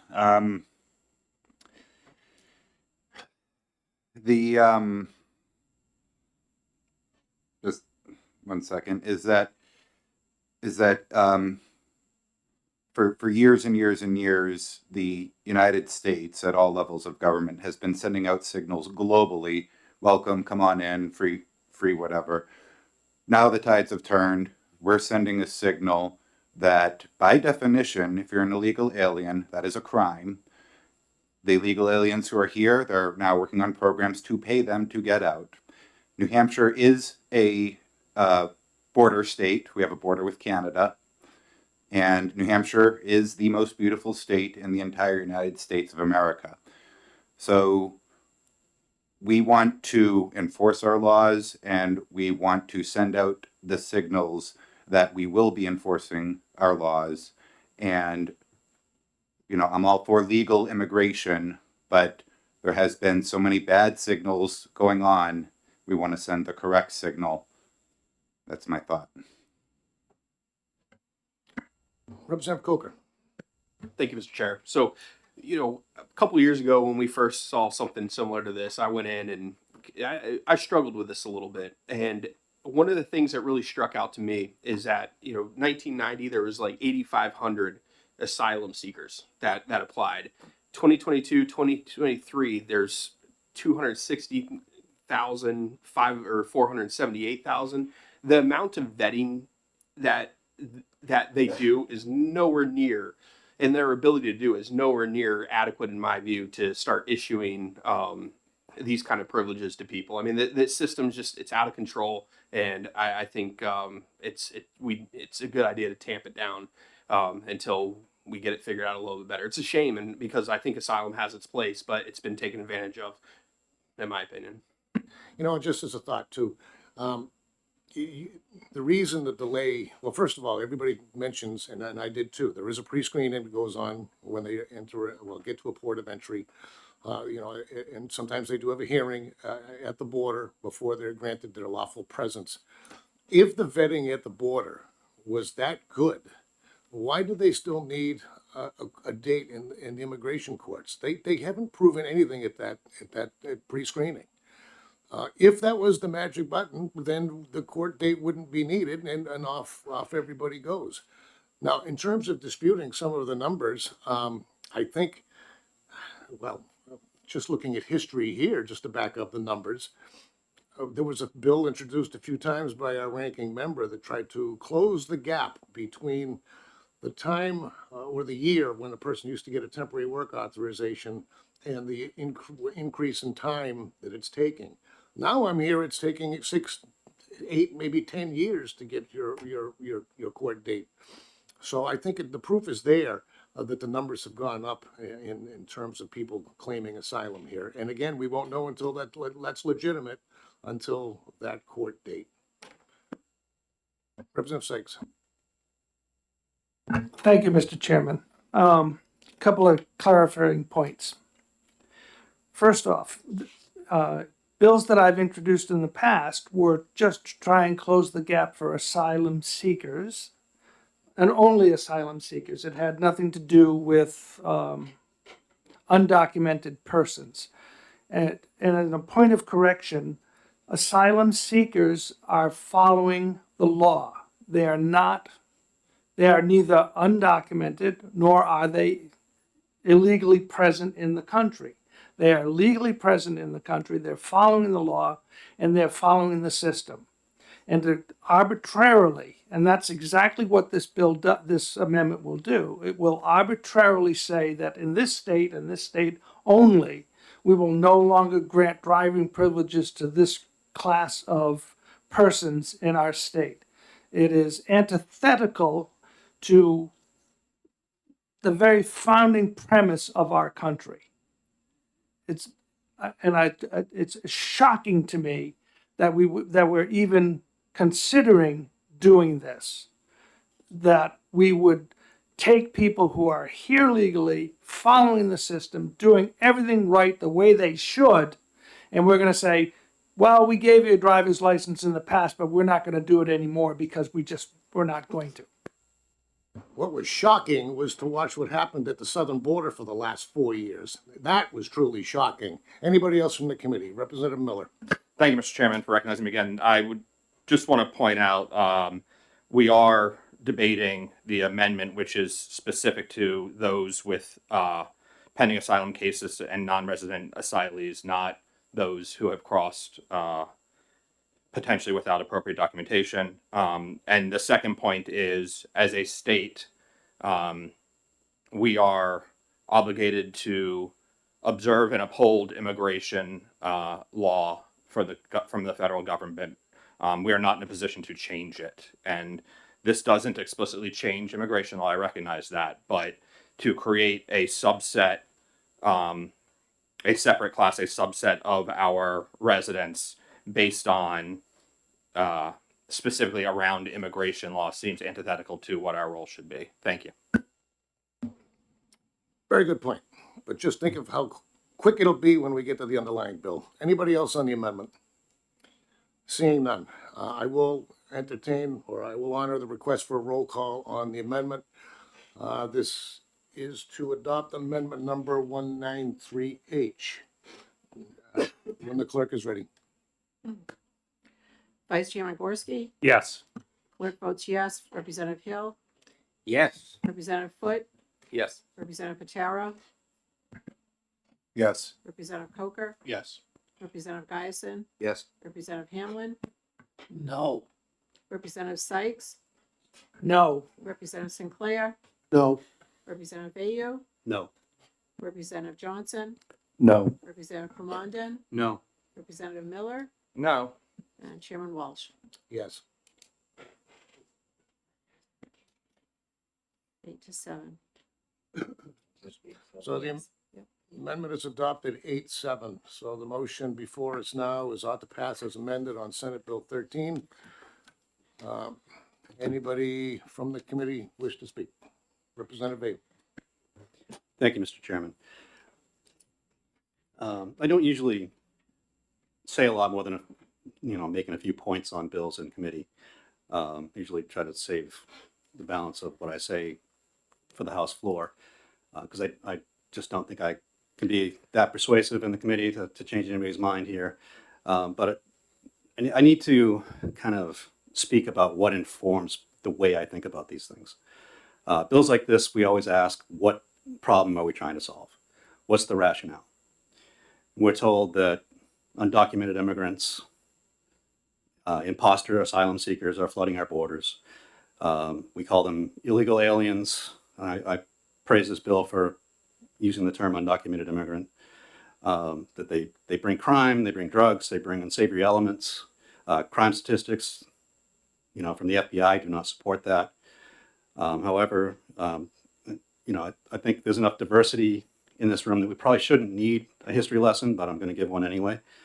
Think about the dehumanizing names that have been given to our ancestors. I mean, I look around the room and, French Canadian, Polish, Italian, Jewish, Irish. I won't list the words that used to be used for us, that some still are, but, we've come to the point where some of us just take them as a light joke. But they weren't at one time. I think we can probably add on illegal alien to this list.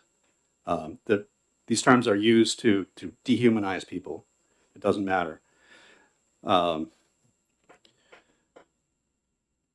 We need to remember that the constitutional amendment in New Hampshire law that says that money can't be given to a religious school was not rooted in the separation of church and state. It was rooted in French Canadians and Irish who wanted to attend Catholic schools.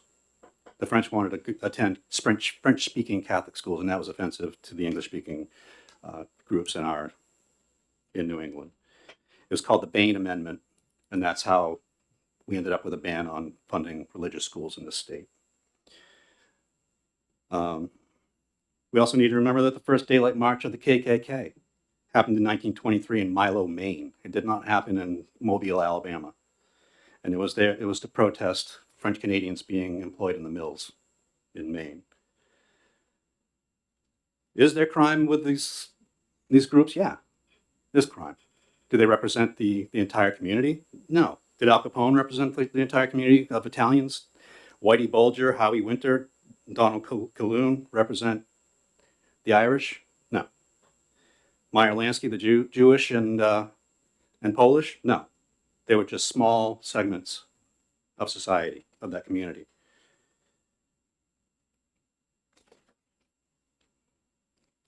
And the same can be said of today's immigrant community. The same thing. They get the same rap. They're accused of being criminals, or accused of being unsavory elements, accused of doing things that statistically they're just not doing. They do exist. There is MS-13. There are things like that. But do they represent the entire community? No. Are they here for a better life? Are they here seeking asylum because they're afraid of their lives? Probably, in most cases. They are legitimately afraid. Do they stay because it's a better life for them? Yeah. Think about the Irish potato famine. It started in 1845. It lasted until 1852, 7 years. Under today's logic, some of us wouldn't be here. I'm half Irish. Some of us would not be here if we decided, the emergency's over, we need to send all the asylum seekers back. All the Irish need to go back. Boston would be empty. At least Southie would be. How many of us, this bill doesn't solve the problems it purports to target. It targets people who, as far as invalidating driver's licenses of undocumented immigrants, it targets people who actually went out of their way to do the right thing, to follow the law. These are people who put themselves at risk, put themselves on the line, put themselves on the radar, on the grid, to do the right thing, to get the driver's license, to show that they can drive safely on the road. And now we're going to target them and make them potentially subject to deportation. Because once they're stopped and their driver's license is invalid, how do they get out? what do they do with their vehicle? You know, they're stuck. Unless it's somebody else in the car that can drive, and why wouldn't they just have them drive in the first place?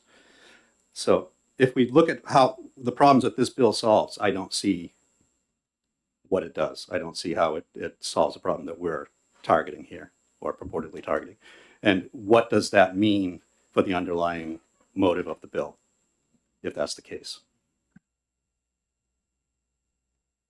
Representative Gorski. Thank you, Mr. Chairman. Here is where I see is the issue I see that this bill tries to deal with. We have many states. Massachusetts is one of them. That will pass out driver's licenses to undocumented like candy without any vetting. So we have states that will give undocumented licenses with little or no vetting. We've had bills similar to this over the years, and I've asked questions of these various immigrant associations and asked them specifically what the vetting process is for these people getting licenses. None of them can give me that answer. We don't have consistency across the board. So for a state who does no vetting to bring them into New Hampshire and expect us to take that is unacceptable because there's probably little or no vetting. My big issue is the lack of consistent vetting, in true vetting, not this haphazard vetting, but truly know who are these people who are getting licenses, who are getting behind the wheel here in New Hampshire. That's what I'm concerned with. And I'm concerned with the states that just hand them out without little notification or little vetting. And that's what we should be concerned with. And that's why I'm supporting this bill.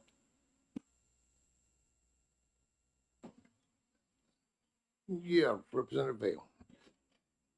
Thank you, Mr. Chairman. Just how do we enforce this against Massachusetts license holders? The only people we can enforce this against are people who have a mark on their license indicating that it's issued to an undocumented person. How does that apply? How does that solve that problem that you're bringing up? I'm not sure what you're asking, Representative. Do you want me to? Okay. Representative Vale. The bill only applies to license holders who have the mark showing that they were issued specifically and solely to undocumented immigrants. And there are only 2 states that were testified to that have those marks. So Massachusetts is not relevant in this discussion because they don't have those marks. So we cannot enforce it against that state's licenses. So how does this solve the problem that's purported to solve? Do we know their vetting process? It's irrelevant because we can't do anything about it. It's relevant. We don't have the mechanism to enforce it. What do we do? Papers, please, at the border. You have a Massachusetts driver's license and you don't have the right color skin. What's your Can you tell me? probable cause? Can you tell me exactly what the vetting process is of those particular states in order for them to get those licenses? No, I can't. Can you tell me how you're going to enforce it? All right. We're getting nowhere on this. Perhaps some of the states that have identical driver's licenses for these people will be a challenge to be enforced. But that doesn't mean you don't do something. For the states that have a marking, well, that does make it a lot easier for enforcement. Representative Palondon, unheard of so far. Thank you. As was stated in testimony, the 2 states that do mark their driver's licenses are Connecticut and Delaware. And Delaware, it's illegal for them to drive outside of the state. So potentially, the only state's driver's licenses that we could enforce because we know that they're of an immigrant status would be Connecticut licenses. So just for clarification's sake, they're the only states, and Delaware, they're not supposed to be driving here anyway, so that's obviously against the law, but primarily it's these 2 states. I just wanted to state that for clarification. Thank you, Mr. Chair. Representative Pataro. Thank you, Mr. Chair. In terms of labels or grouping groups of people into groups, one of my colleagues talked about our ancestry and the melting pot that is the United States of America. As far as I'm concerned, the Italians, the Irish, the Portuguese, the English, all of them that we think of in the late 1800s and our ancestors, they all came over here legally. And what we're faced with now, purely for, which is particularly infuriating, purely for political reasons, were years and years and years of signals where bunches of people were coming into an open border, not being vetted. And now we're stuck here going over these unsafe, excuse me, I don't know why my phone's going off right now. Going over this unsavory subject matter, but in terms of facts and everything else, illegal aliens by definition are criminals, and they shouldn't be afforded any of these certifications or privileges that we as a state can afford. So add to what the chair was saying earlier about it coming to light from federal authorities that a lot of the asylee claims were in fact fraudulent. No, this, to me, this is just making it clear that we're sending out a law-abiding signal to the capacity that we can. Thank you, Representative. Anybody else? Representative St. Clair. Thank you, Mr. Chair. This is probably going to sound crazy to some people, but I really don't care where anybody's from when they're driving. I don't care what they look like. I don't care how they speak, what language they speak. I don't care about any of that stuff. I just care that they know how to drive. I care that they know the rules of driving. That's all I care about. I think, since we're all throwing stuff out there, I think that's what most citizens care about, is that when they go out on the road, the people sharing the road with them know the rules. That's all. This will probably encourage more people to drive without a license and run the risk of that. We already have enough of that, but I think this is going to increase that. And getting to invalidating other states, I didn't realize it was just one that we're dealing with, Connecticut. It does worry me that if the state of New Hampshire starts saying, well, we're not going to accept this, I've always worried about insurance, because we don't have mandatory insurance in this state. And I've been stopped before in other states, and they'll say, a lot of states you got to carry an insurance card. I say, I live in New Hampshire, we don't have that thing, and they grumble, but they say, okay, and I go. So I've always worried about if we start doing this thing to other states, for whatever it is, they might start coming back to us and saying, if you're from New Hampshire and I see you got that plate, what's next? Are they going to go tit for tat on that? But again, all I care about is that people know how to drive. And a license pretty much, hopefully, ensures that, no matter who they are. Thank you, Mr. Chair. Representative Geisen. Thank you, Mr. Chair. I want to address a couple of things that I've heard throughout this testimony. One of them is, one of my colleagues said that, how are we going to know who to pull over and reference color? Illegal or asylee, etc., has no color. It's a process of how you get in, and I would not look at anybody and just assume based on. I mean, it's just as easy to illegally immigrate here from Canada as it is anywhere else. And to your point, Representative St. Clair, to be pulled over in another state, you have to be to be pulled over in another state, you're seen doing something that is not authorized or legal in the other state, or they are not exercising equality. And if you're operating a vehicle in a state that has an insurance requirement, you are actually obligated to have insurance. If somebody from Massachusetts is driving in New Hampshire, we can't cite them for not having insurance. Once you cross the border, it's almost like a helmet law on a motorcycle. If I cross in the Massachusetts border, I must put on a helmet. If I cross the Massachusetts border, I must carry auto insurance. And it is enforceable in another state if you're not insured and you're operating in that state, regardless of where you're registered. You had some very polite police officers. Okay. Anybody else from the committee? Nothing duplicated. Representative Miller. Thank you, Mr. Chairman. I just want to point out that one of the things I've enjoyed about this session thus far, the 50 odd, 60 odd bills that we've talked about, all but 3 have been relatively non-controversial. We've actually had reasonably consistent focus on addressing the real challenges facing our constituents, save for these 3 bills. When we veer outside of our lane, as it were, things go sideways, and they go sideways pretty badly. To the point that Representative St. Clair made just a moment ago, nothing about this bill, nothing about HB 452 or 461 that came before it, nothing about them is to benefit the safety of New Hampshire. None of it is about benefiting the safety of our roads.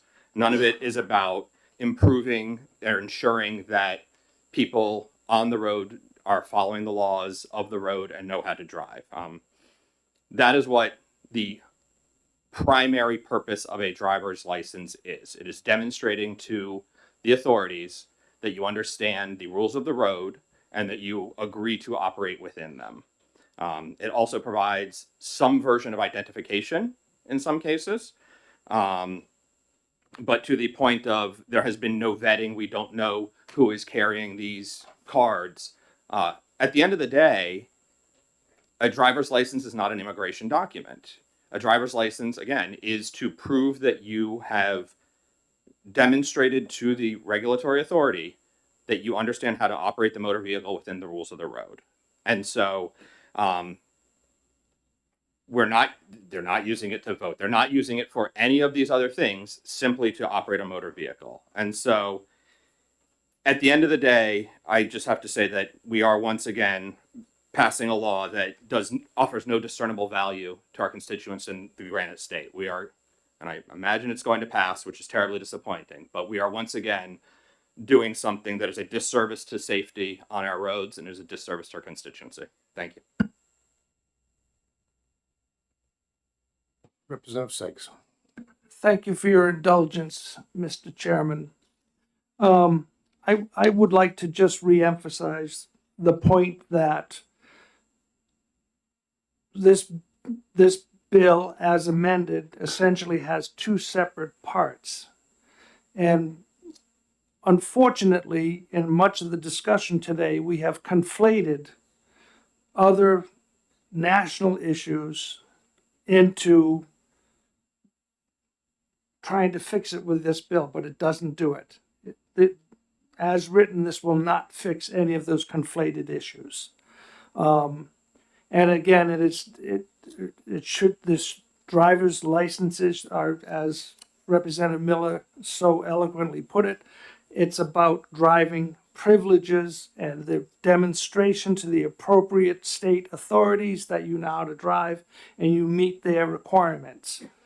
I think it is a very dangerous road for us to go down, for us as a state to start saying to any state, even if it's only one to begin with, we are no longer going to accept your driver's licenses on the face of them.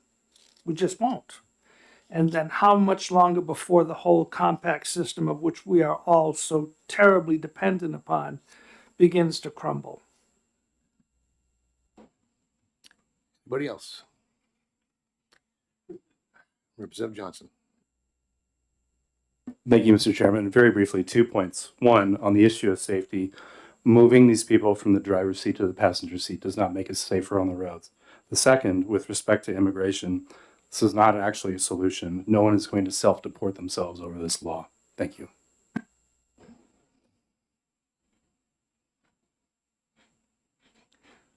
And just one last thing. There were some connotations and some insinuations that this somehow has something to do with certain races. It does not. I mean, we've heard of over 161 countries. The whole issue of whether an asylum seeker should be getting a driver's license is colorblind. The issue is from people all over the planet. Secondly, in terms of the point and the driver's license, I've heard it and heard it. That is to prove that you can drive. To me, that's not the point. The point is fair, I mentioned earlier. Is it fair to everybody in the state that follows the law and abides by the law for us to give people a privilege to drive, which is a pretty important privilege, before we know they're even here legally? Now, we know they're here lawful presence because they went through the system, but we also know the system was kind of loosened up on purpose for 4 years. We also know the system was intentionally overwhelmed. That's why we have 8, 10 years for these hearings to even occur. It's not our fault that the delays are there. We didn't overwhelm the system. We didn't come to the border in groups of 15,000 people. This is not our fault. So I still zero right back. Is it fair to give somebody a driver's license, a privilege that shouldn't be here? Well, I say no, and we won't know until their case is completely adjudicated. And sorry about the wait. It's not our fault. We didn't cause it. I'll ask the clerk to call the roll when she's ready. The motion is ought to pass as amended on Senate Bill 13. Vice Chairman Gorski, Yes. clerk votes yes. Representative Hill, Yes. Representative Foot, Yes. Representative Pataro, Yes. Representative Coker, Yes. Representative Giason, Yes. Representative Hamlin, Yes. Representative Sykes, No. Representative Sinclair, No. Representative Vayu, No. Representative Johnson, No. Representative Plamondon, No. Representative Miller, No. Chairman Walsh. Yes. 9 to 6. Our recommendation is adopted 9-6. I heard consent, but obviously, yeah, regular calendar it is. I'm going to close the executive session on Senate Bill 13. Okay, give me just a moment.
You know what? I was going to try to get volunteers for some of the retained bills. We are up to 7 of them. 5, 6, 7. Considering the time, I think I'm going to do this by email. We'll send out an email with all of these and respond to me on if you'll be interested in sitting on the subcommittee. Generally, I look for 3 people. I like odd numbers. So I'll follow up with that within the next week. Keep in mind, usually once we're finished our business, the speaker will allow us to start working on retained bills. And as of today, we shall be concluding our business. But again, I'll still have to wait to get the green light from the speaker when we can start scheduling these things. So instead of doing that here, doing it now after a lengthy debate, I'll send this out as an email. I guess thanks again is in order. We made it through another year. It's weird. This is my 13th season doing this stuff. It's kind of crazy. Anybody else for the good of the cause? Debates for, actually, I'll work with George or Representative Sykes on debate sheets. We only have 2 that are going to the regular calendar. So if nobody has anything else, I guess that takes care of our business for today. Thanks very much. Thanks for coming today, Mr. Chairman.